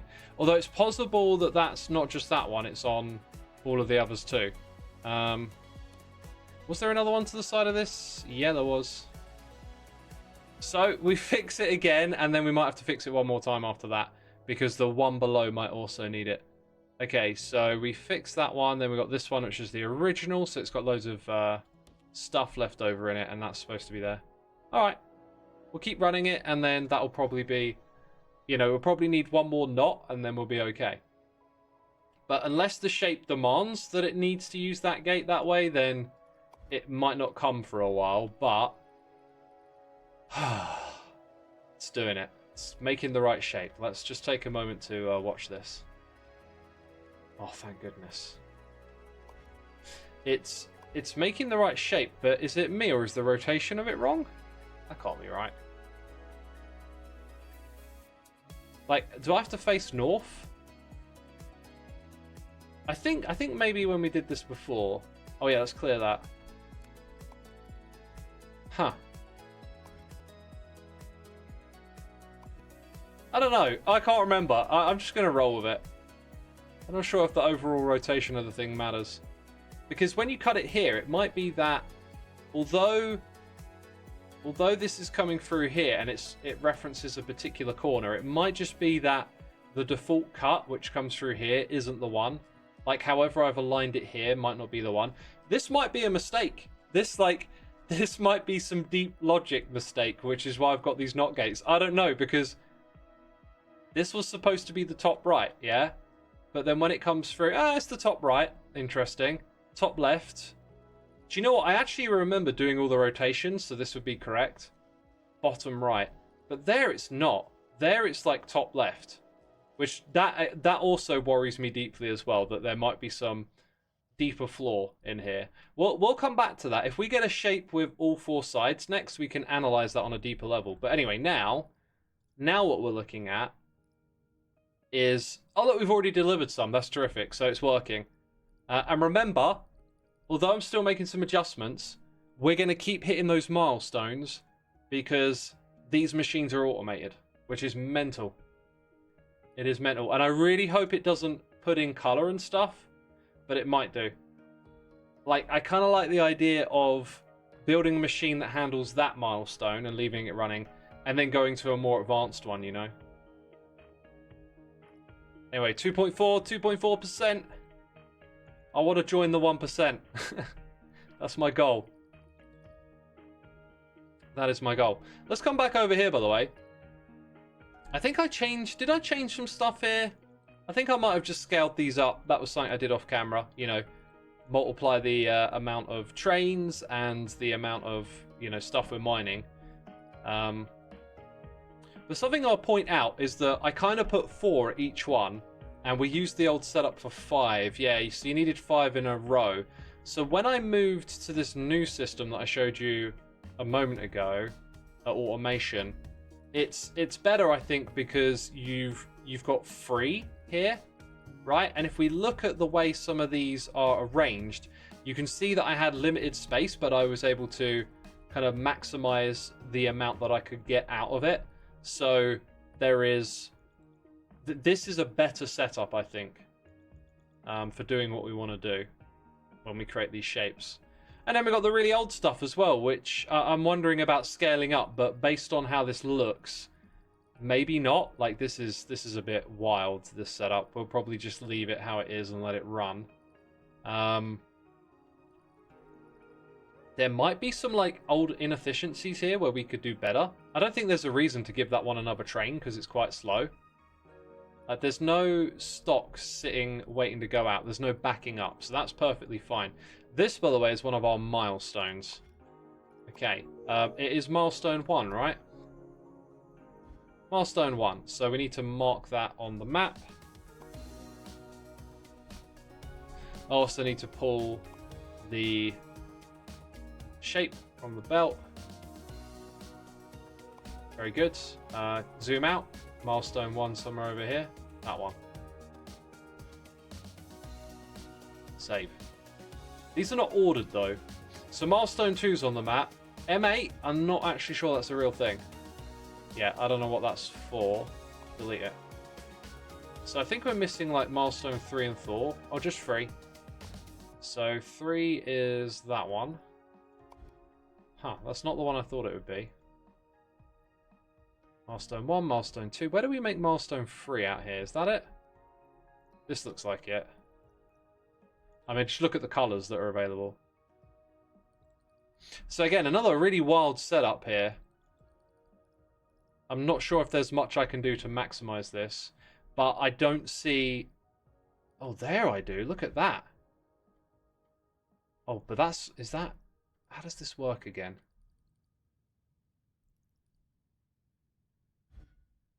This is unloading. So that's full. What's bottlenecking this, I wonder? This is where we grab it from. Okay. Okay, it looks like we're on top of this.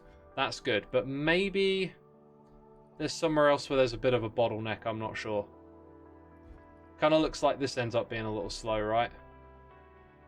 Why these are slow, I don't know. Maybe I got my ratios wrong. They're actually coming off of there. Oh, it's because they get split. There should be 2 belts for one of those. We split it. So we take a full input and I turn it in. That's really bad. That's really inefficient. That explains why, though. Okay, I don't want to rebuild this system, so that's fine. I think I'll rebuild one of them at one point in time, but for now, that was milestone 3, so we just want to get all of them on the map, I think. Because then when we zoom out and look at things, it's going to make much more sense what we're doing. Alright, so grab the code. Get back on. Ooh, there's like some flow analysis coming through. Look, waiting for more items to calculate efficiency. Huh. Interesting.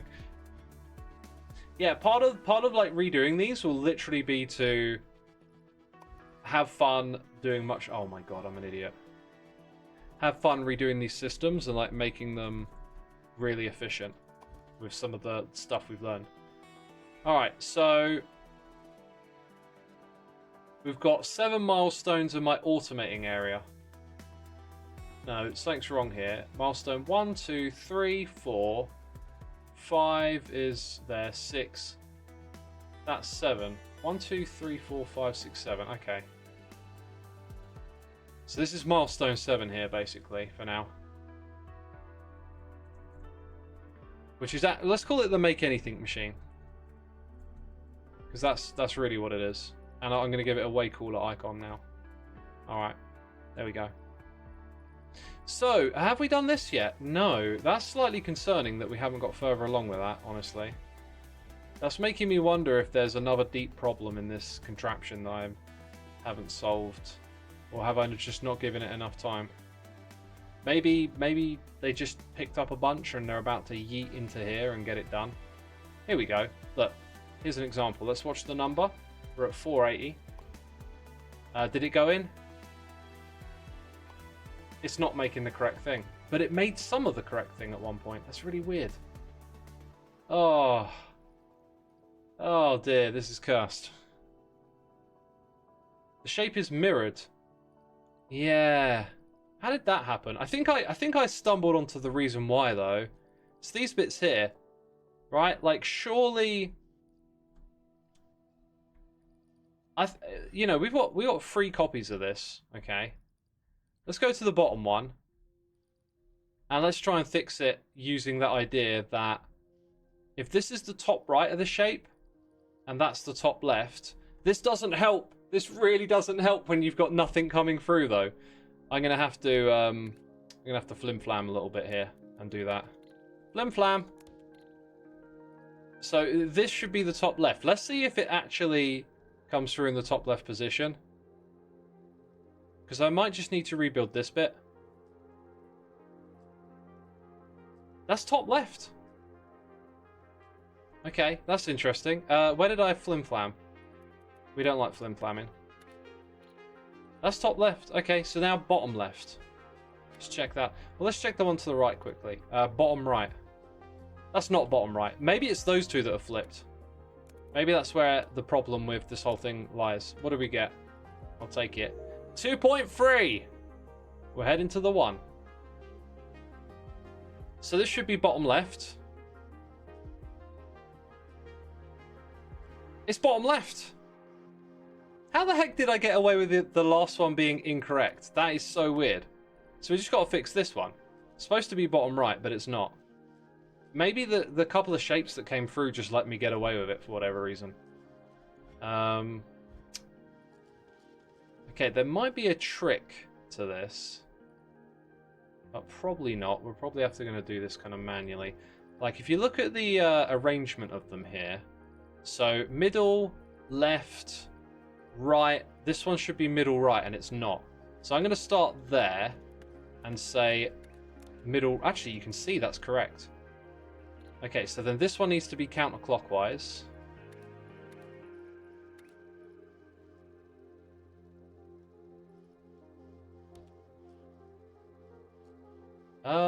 No.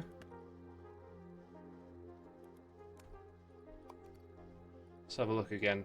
Did I pick the right one? Counterclockwise. I think I picked the wrong one.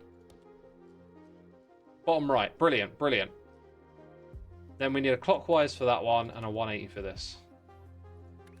So those were the wrong way around. And we must have just got lucky and got away with it before. Right, does this thing have all the correct stuff coming through now?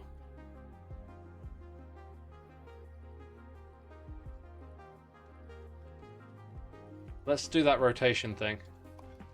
Oh my god, we fixed it! Oh, I love it. I love that my hunch was correct. I love that my hunch was correct. Okay, I'm so satisfied with that. I love puzzle games, right? But like the best puzzle puzzle games are these open-ended ones, you know. I think it just corrected all of those. So if it did, we see them in the bottom right. Next time, let's be a little more observant. So bottom right, they're top left.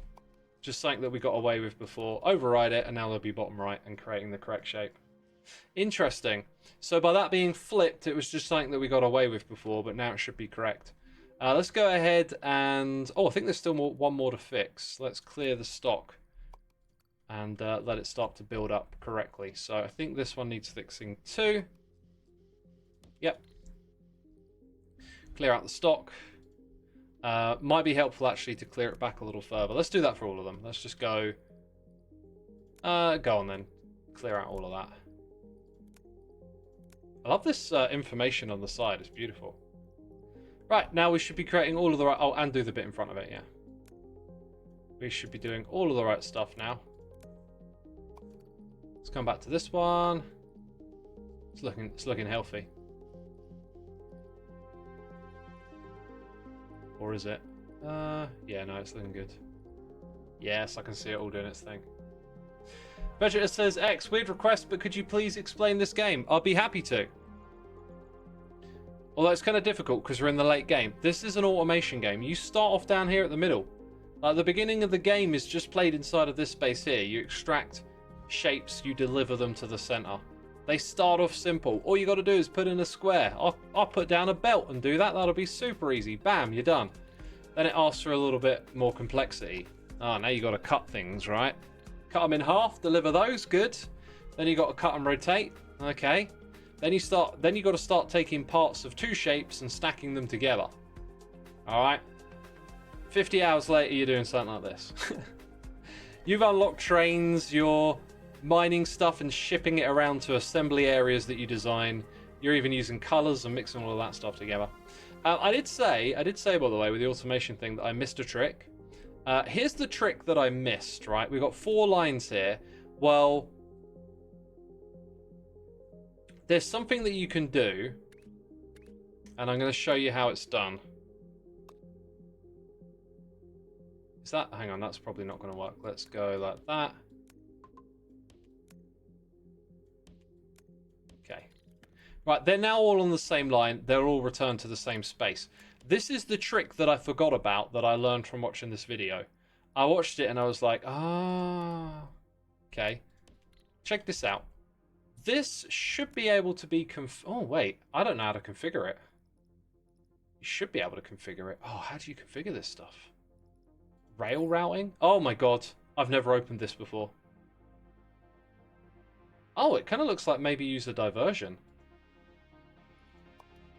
I thought the idea was that you configured it here, which one would stop, but maybe not. So, let's do that. So now when I go here, if I select the red one and...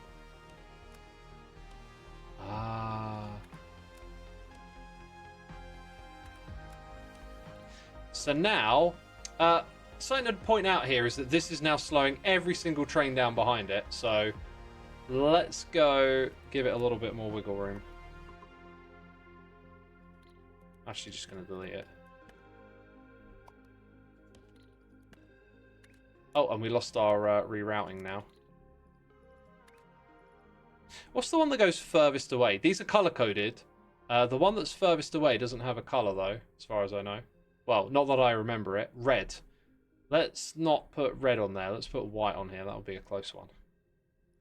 So red, blue, and green. Gonna go down here. Now you're seeing the magic, right?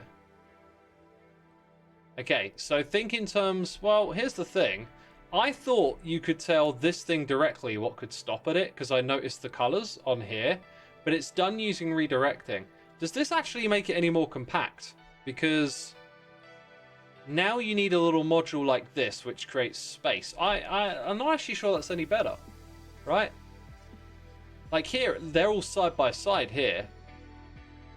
But now we have to space them out because of the redirecting. Huh. Okay. I don't think the devs are watching, but I think that would be a great suggestion for this game, is to make the train stop control what color would actually stop at it. Because then you could have like some real nice compactness there. We'll claim that. Right, we're still not seeing the deliveries over here. We're getting close. Still need a bit more time, I guess. New puzzle, says Mystical Maid. Yeah, this is just like throwing endless puzzles at you. Because I wanna think about how to do this, right? Like, but I also need to know what comes after it, because that would require you creating that shape, and then the very last step would be to fill in this. So you could create some sort of logic gate that says, if I detect, we could even just try today. Like, the copy and pasting in this game is insane, right? So why don't we just try it now? Oh gosh, that dog. Peeps, I'm gonna go just say goodbye to the doggy. I'll be back in a minute.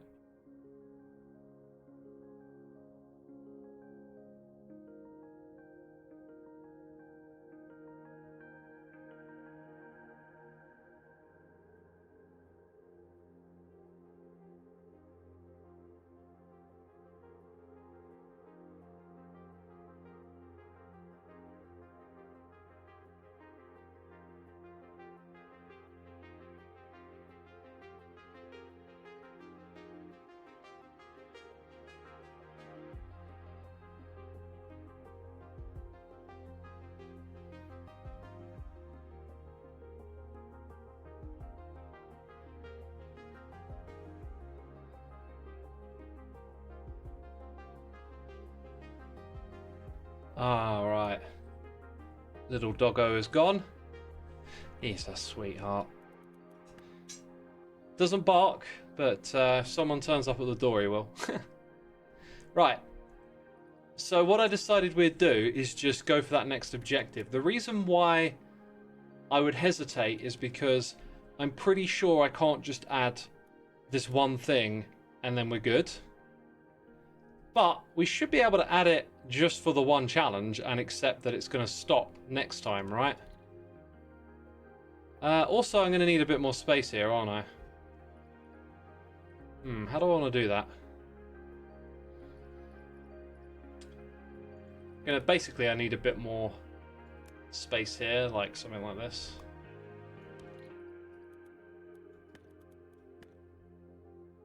Right.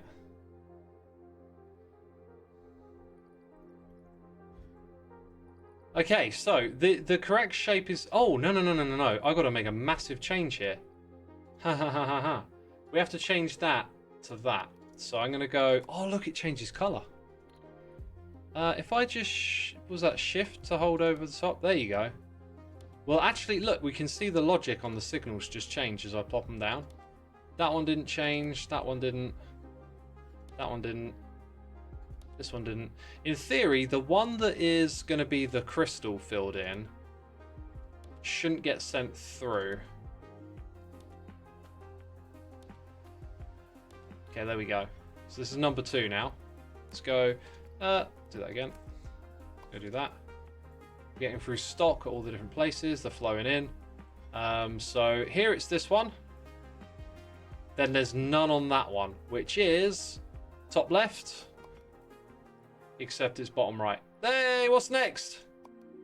It'll make that.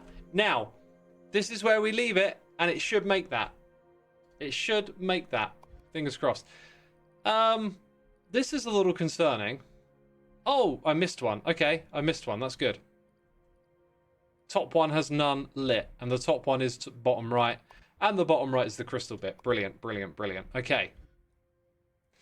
So I think this is going to be really quite simple. I also need to put them over here.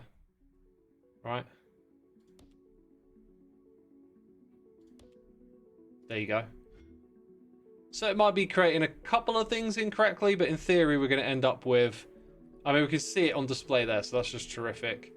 Our null things shouldn't cause a problem here. It will, however, not read that as an empty space. It needs to read that as an empty space. So there's actually more additional logic that we need here now. Whew.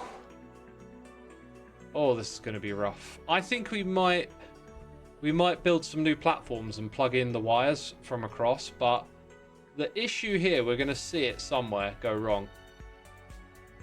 Which is kind of good because it helps us diagnose. Is it this bit? Yeah, that makes sense. So that crystal bit is causing us a right problem because it's not seeing it as... Where is it causing us a problem? Like, it's causing us a problem here already.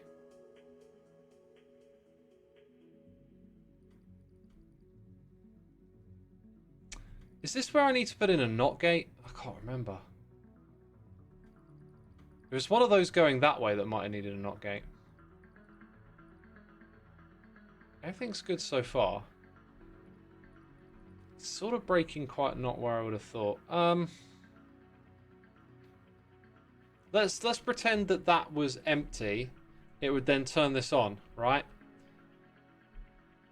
So now we need to ask. We need to bake two questions into here now, which is like, oh, and what about that crystal, right? I thought we might just need to do that at the end, but no, we'd need to do it anywhere we got a signal. How do we go about doing that? Because we've got one output here. I mean, could it act like an override? Could it be a case of all we need to do is override it?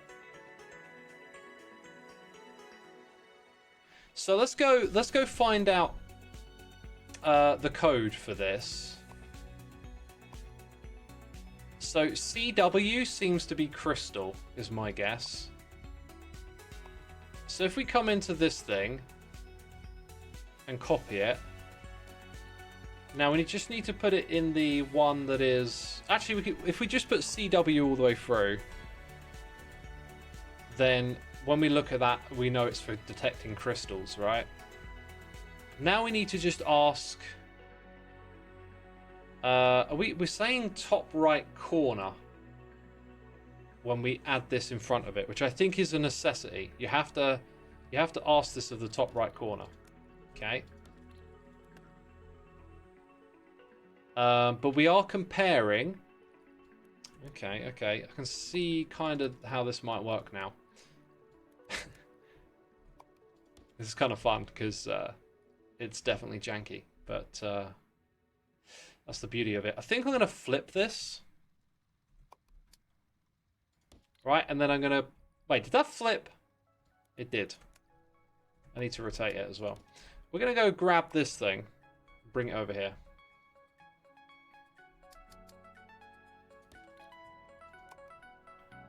Okay, I don't want you connecting. It's the wrong thing somehow. Where are the wires? We should be on wires. So... what have we done there? We need a rotation for this side. I think I have to bake this in on both sides though. That's the thing that's scary. And then we're not getting an override. Huh. I thought we would be... Well, are we on the bit where it is? Let's go move this somewhere else. Let's go move it to the bit where it is, which is over here. Or am I mistaken? I'm pretty sure that's where it is. But we don't have the correct amount of rotations. So, like... Let's go ahead. Put you there. Oh! I don't know if there's a 180 for this thing. There isn't like a 180 option.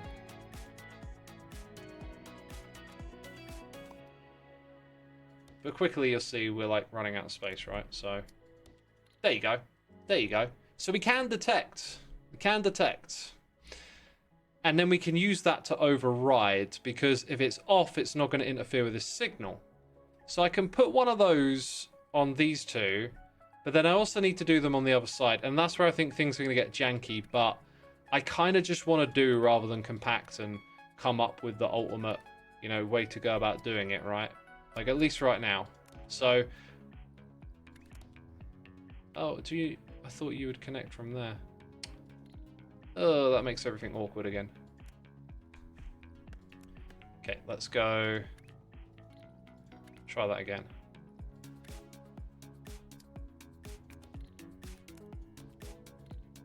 Oh, it doesn't like that. Interesting. Can I put like a one-way junction thing here or something? I wasn't expecting something like that to happen. I guess the signals hold a lot of data, and they're conflicting. So how do we create an override? Isn't that like a logic gate? Oh my god, we're gonna go down another hole. Because let's see. Oh, this is so painful. If this is detecting for empty, and it's getting like, oh, you're not empty, but then this is detecting to say, well, wait a minute, it might be a crystal there, right?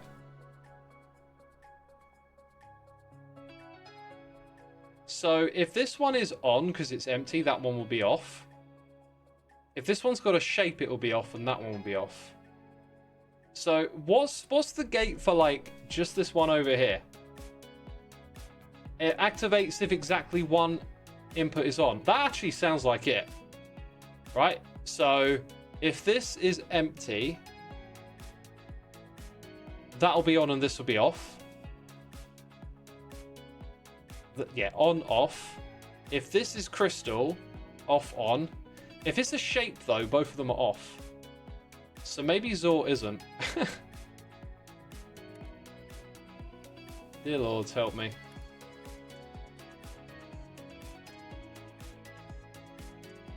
X is exclusive or one input is on, two inputs are off.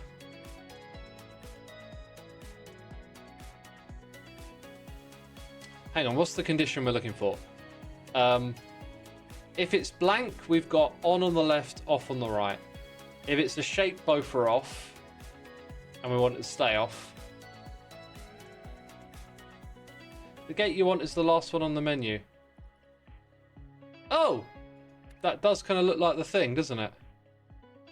Forwards the input signal, trigger signal on the top is on. That sounds like it. But it didn't actually forward it. Or did I not place it correctly? Hang on.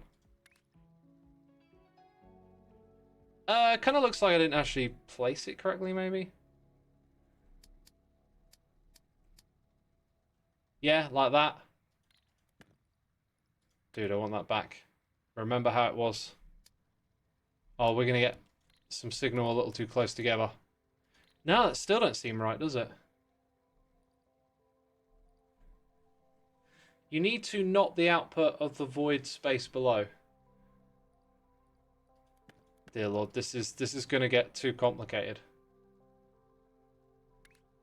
Painful but rewarding when finishing, always. Because I don't want to then put like a knot in the wrong place and flip. Remember, we still got to maintain this output here from there. So if I end up changing the signal here, I've got to change it there, and that might be the way to do it, but that is going to get confusing. So again, empty space means this is on, this is off. So that's one input. But if it's a crystal, that's off and this is on, so that's still one input. But if it's a shape, both are off. So I want an OR where you have to have an input, but if it's off, doesn't do anything. Let's go try that ourselves. I think that might be a XOR gate. Or it might be like another gate where you need to flip it. Is there like an easy way for me to... Look at that. 2 signals are off, which would be the case if we had a shape, right? However, not entirely convinced. Let's go grab that and rotate it. So that'll create a signal and then a signal there. So if they're both on, it's off. Why would they both be on? It can't be blank and crystal at the same time. So that's the thing. But if it's a shape, they're both off. I think we got the right one. So that'll be true either side. And yeah, I think that's correct. What do you think, chat? Do you think I got it? Should we run through it again? We're just gonna use this as like, oh, there's a shape here or whatever. So if there's a shape, both of these will be off. Okay. If there's blank space, one of them will be on. If there's crystal, one of them will be on. We're never going to have a scenario where both are on. So I'm pretty sure that is our gate. The XOR gate.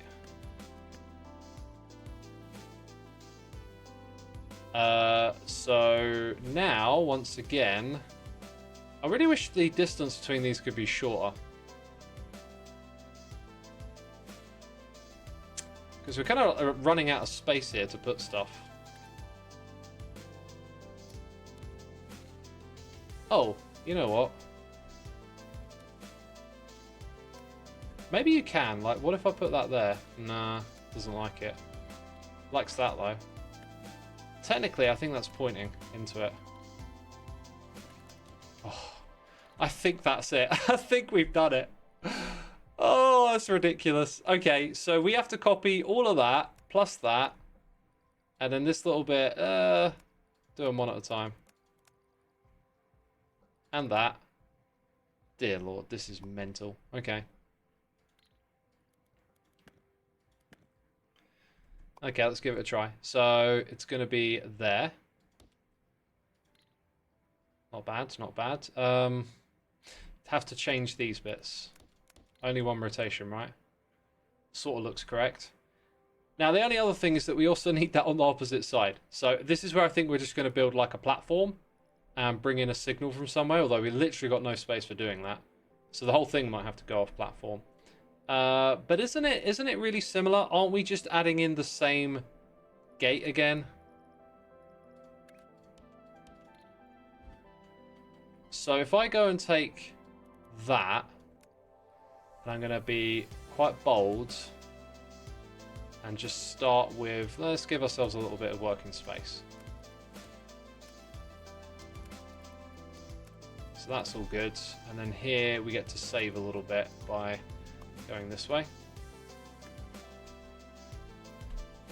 Okay, so that's all right. But where did we put in our gate last time? It was before that input. So it's this one here that needs the gate. Therefore, I am going to grab that, flip it round to here, connect there instead, just because let's give ourselves some space up top. We're not trying to do anything super fancy here, right? We need to take this with the flipped bit and sort of shimmy that somewhere around here. Get that going over there. In theory now, we would do the jump bit and then get the gate in place. So that would actually be the output. It's all a little too close, isn't it? It's all a little too close. Right, remember I said I needed space for 3 rotations. Let's give ourselves that by moving this over a little bit. Okay, so now we can have 3 rotations.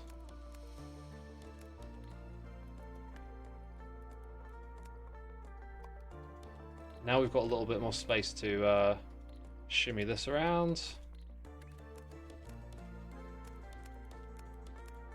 Okay. What's going on there? That's good. Alright, so let's think this through a little bit.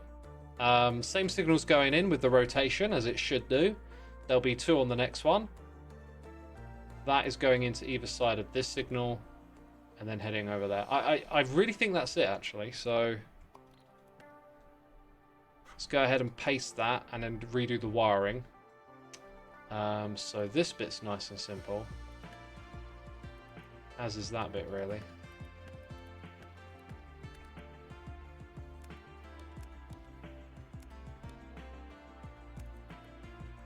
Yep.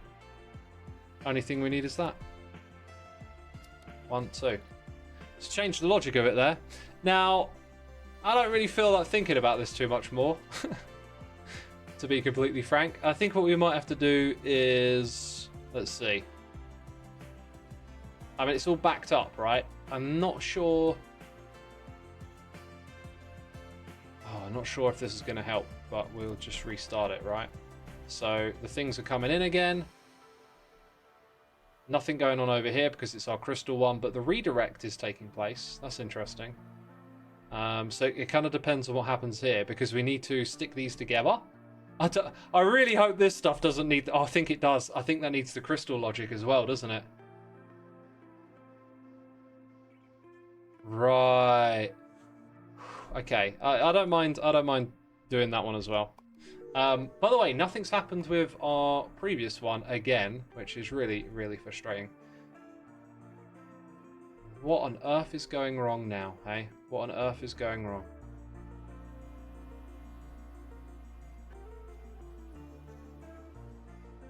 What happened here? Why did we get a redirect there? It's been tripped up again. I thought we were analysing these really well. So it's this one here that's active. What on earth is it detecting? There's got to be just another issue with my logic again. It's really frustrating when you feel like you're building out the logic for anything, and then it turns out you just did it for that one specific thing in front of you. I'm not sure I can tell you what went wrong here, because this gate should have gone, but why didn't it? I'm definitely looking at the right bit here. It's the top right. So we were trying to analyze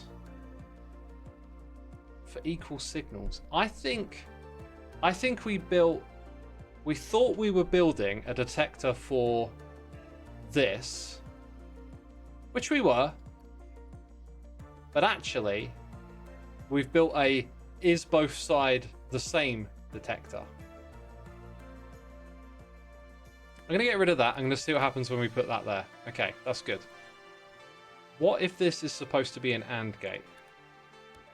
Please tell me that's all I need to do to fix it all. I'd love it if that were the solution. It does seem like we were comparing to go, is this one and this one the same? Are they both AND? But we started off by making sure that one of them's empty. So I think... Oh, I really hope that was it. 2 little AND gates. This stuff is mental. It is mental how many like things you have to think about. By the way, also doesn't it redirect the other one? Was that going the wrong way? Hang on, let's check that out. Oh look, they were both going the wrong way. I didn't pick up on that. I thought on the last one it wasn't like that. Interesting. Where are we? This is our extra one. Okay. What are we looking at? Just the gates. Look at the gates. They're good.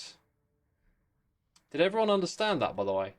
Like, because I used the same thing again to compare the signals to see if they were equal. What we actually wanted here was an AND gate for the signals being on, and we didn't have it. I don't have a square corner.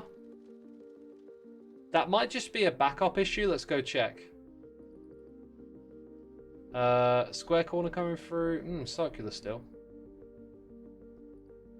Squares are here. And then there's circle. Wait, what? No, there's circles. Where are the squares at?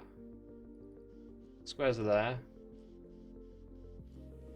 No, there's circles. What the? No, so... Dude. It's getting late. Let's check something out. One of these has got to have squares behind it, right?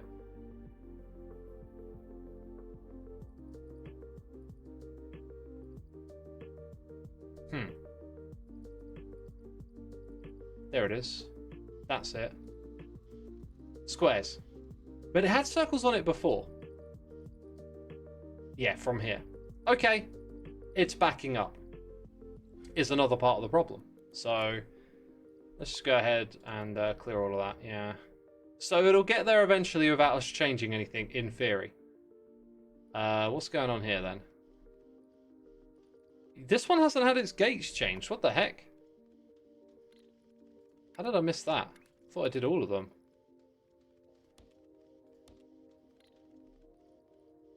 Now it's going to work. But it's still got the let's just do that as well over here. It'll get there. It'll get there. Okay. Let's just check that we got all four, because apparently I missed one. So it's just AND gates that we changed. Hopefully, again, we haven't just solved for the current thing, but that is the correct way to do it for everything. Okay. And now we're actually producing... So, this one, though, we should be producing something different. This is our... Oh, my God. There's one more. Aha, that's why I lost count. Because we actually have 4 of those. I counted 3. We have 4. Okay. So, here we've almost solved the problem, right? Almost. There's still a little bit more stuff that shouldn't be going through. Should start to even out now. There you go, we're seeing the correct thing. Cool. Right, we finished doing our logic for those 2 bits. With fingers crossed we got it correct. So,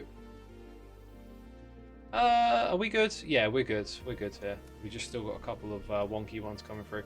Let's just double check that shape. Is that right? Thank goodness it is. Okay, because I couldn't tolerate any more nonsense. Let's go and put this here. We're going to say... We're going to borrow a little bit of logic from somewhere. What are we going to do?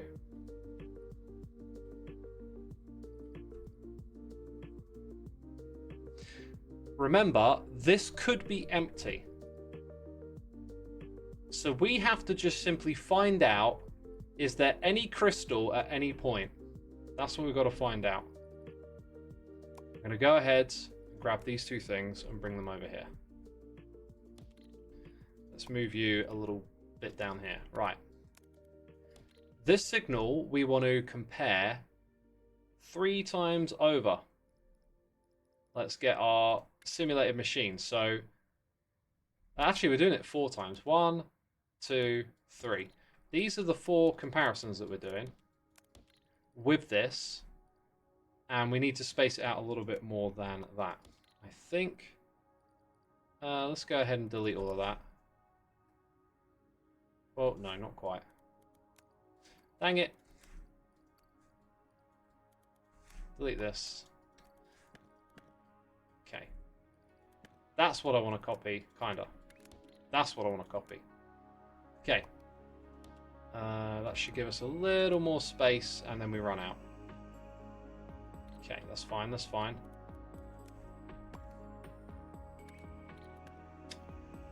Ugh.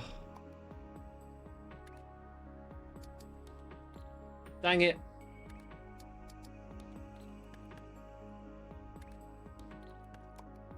Okay, put you on that one. Right. Now, I've still got that. Oh, no. Here. It's getting a little late, isn't it? I'm slowing down mentally. There you go. But we're going to do this one last thing, I think. It's going to be great. Next thing I want to do is grab some comparisons, I think.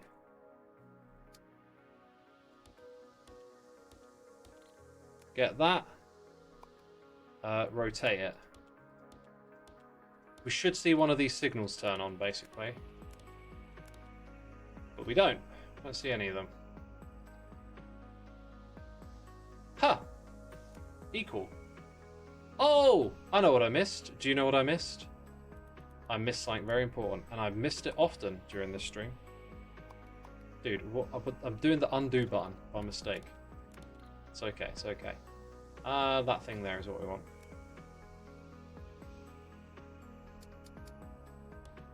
Uh-huh. Actually, let's flip that. Is it pointing the right way? It's kind of hard to tell.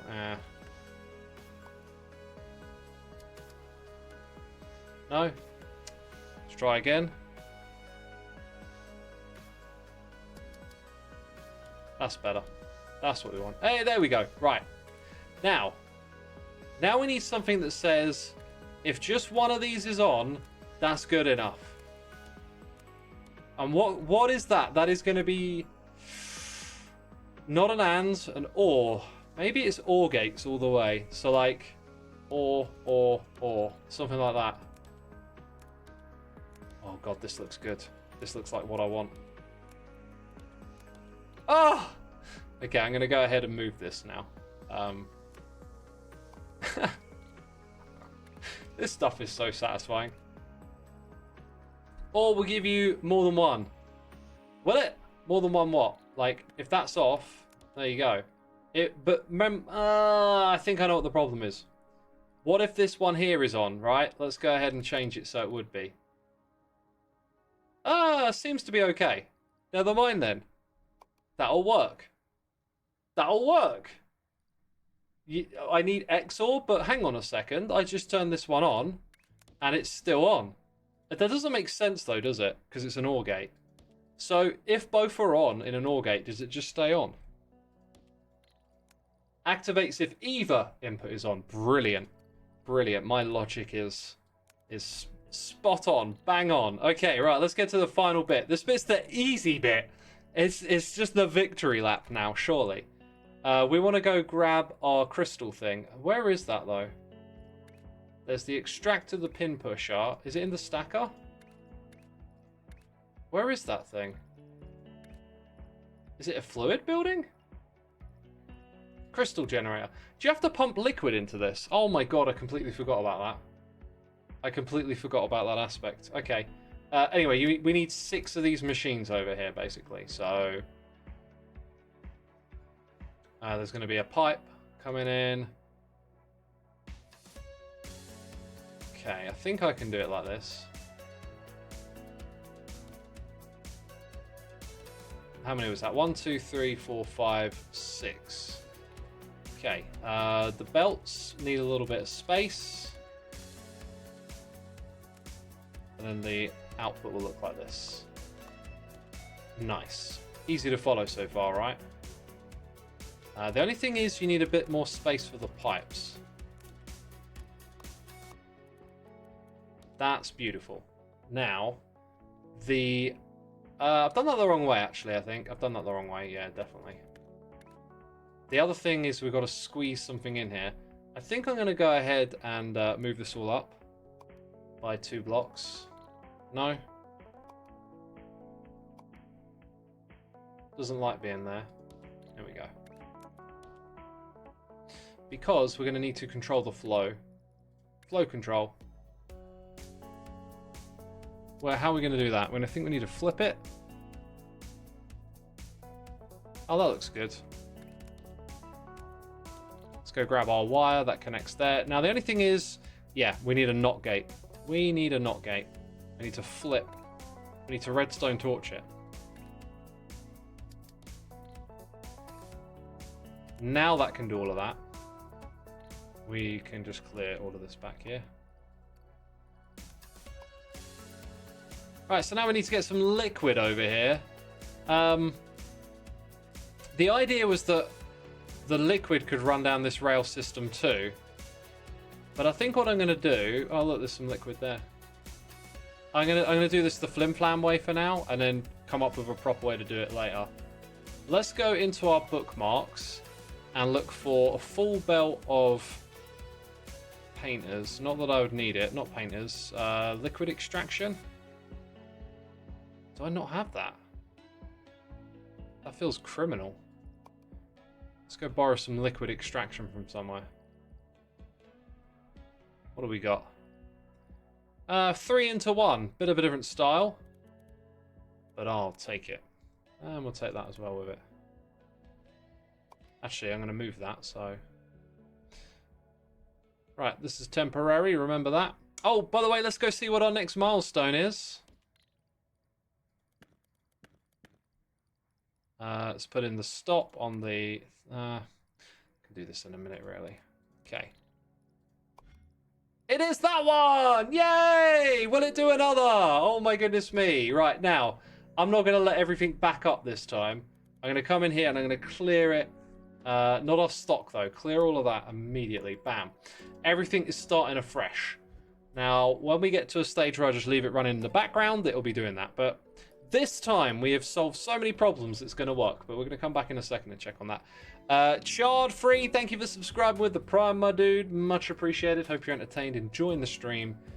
We're doing fantastic over here, right, peeps? We're doing fantastic.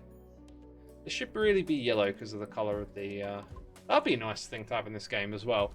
Have the colors match the die colors, so then your trains can like represent. They represent their hood, homie. Okay, let's go all the way up here, which looks as obnoxious as it's going to be because it's temporary. And then we've got to ship it in from this side here. So we're looking for a liquid unloader, fluid unloader that points into there. Okay. Then it'll just disappear after it's stopped. Very good. And then we should just be able to pipe some liquid in. So pipes. Let's go upper level. And then drag that here and all the way across. That looks good. Then we've got to go down and in. Yeah, I had a feeling something like this would happen. The trick is, the reason I put that extra space in there was because of this. I just forgot what way around to do it. So the way you want to do it is go out and down like that. That's the connection you can have. Oh, that one's, no, yeah, that's done incorrectly.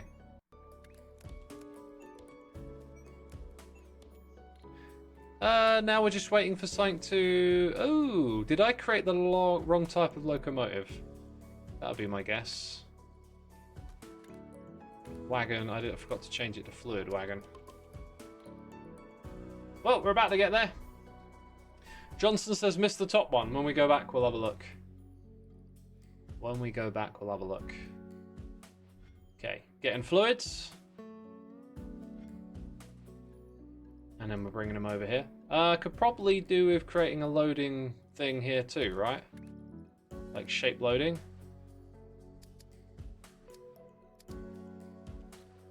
Dude, this game is so cool. I'm going to move it to here. No? There we go.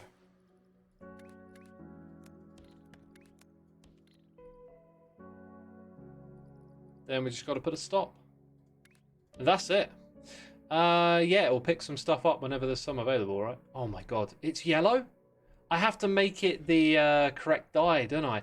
Oh my goodness me. Well, you know what? I'm not too mad about that because I forgot that the crystal could be different colors. So this isn't going to work. All I have to do is just mix multiple colors together in advance. I think when I come back to this game, I'll do that.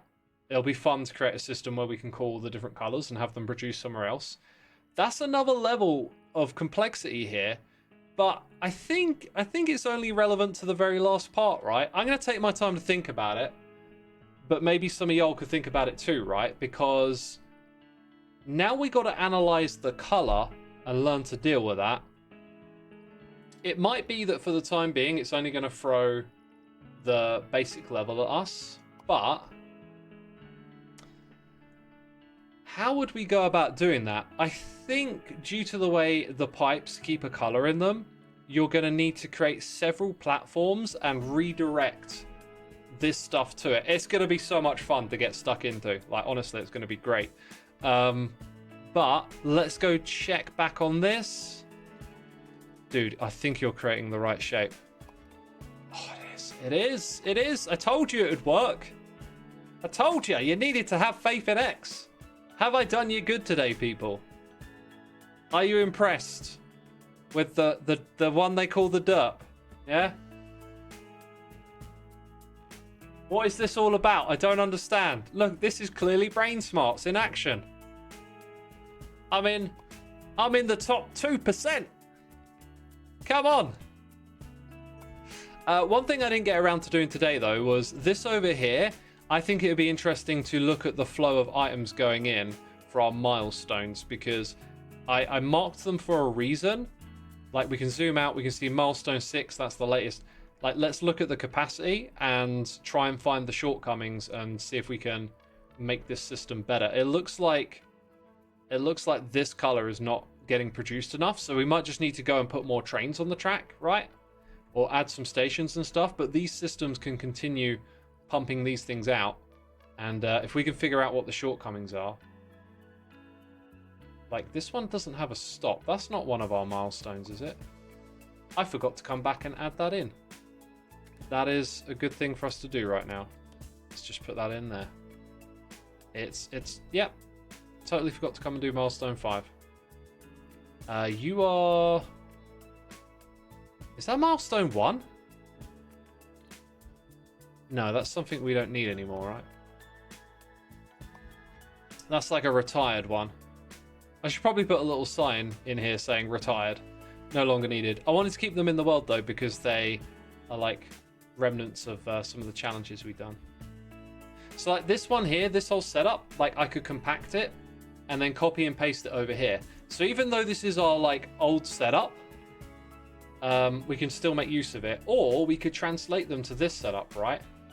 So my plans for our setup here with the make anything machine is that we could, if we wanted to, scale this up. We produce like a lot of items and we could rebuild some of those designs. I guess the main problem though is that I can't copy and paste easily because like we have to chop up the shapes, but that might not be too difficult. Also, this looks a little inefficient here. I think what I should do is tidy this up. You know, in this game there's always one more thing to do, right? If I copy and paste that over here where it's not being used, and then I go ahead and copy and paste this where it's not being used, then I can refer to them later on, because right now we do not need these. These are slowing us down. Oh yeah, there's that problem. Got to reconnect them properly. Oh dear Lord. Dude, just do the whole thing.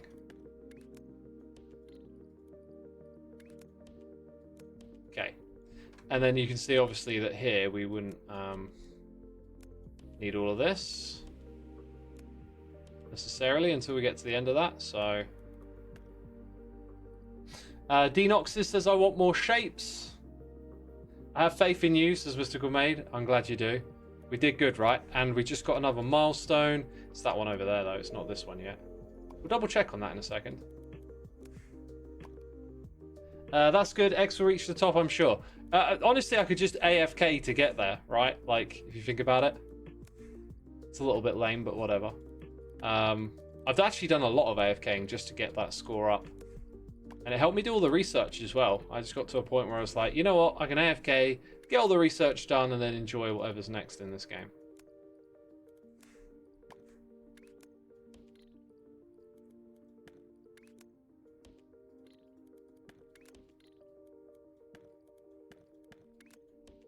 Okay. Kind of want to do it like that, really, didn't you?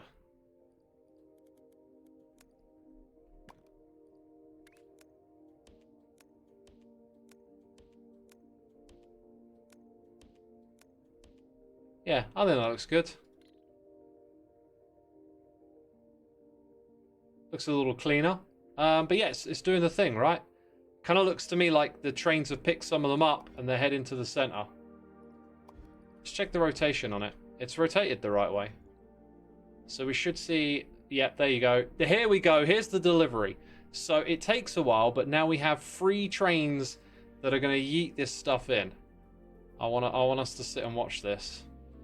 Oh, dude, this could make an amazing thumbnail right here. If, like, imagine we catch, like, 4 of them at once. Oh, dang it, and the autosave. We're waiting for 4 at once. I'll take 2, maybe. I don't know. There you go. Done it! Done it like that.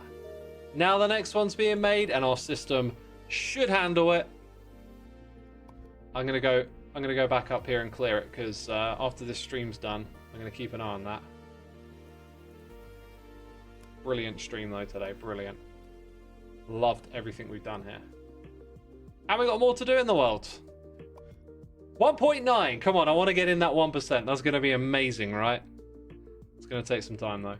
Alright, time to end it, time to wrap it up. Peeps, if you enjoyed the stream, you know, I'm glad you did. Be sure to hit that follow button before we head out of here. Do other stuff. Dang, it was a long stream today. I'm supposed to stream tomorrow morning as well. That'll probably be a shorter one after this charade. Charade. Hey, Cub Band streaming. Gonna send you over to Cub. Gonna send you over to Cub.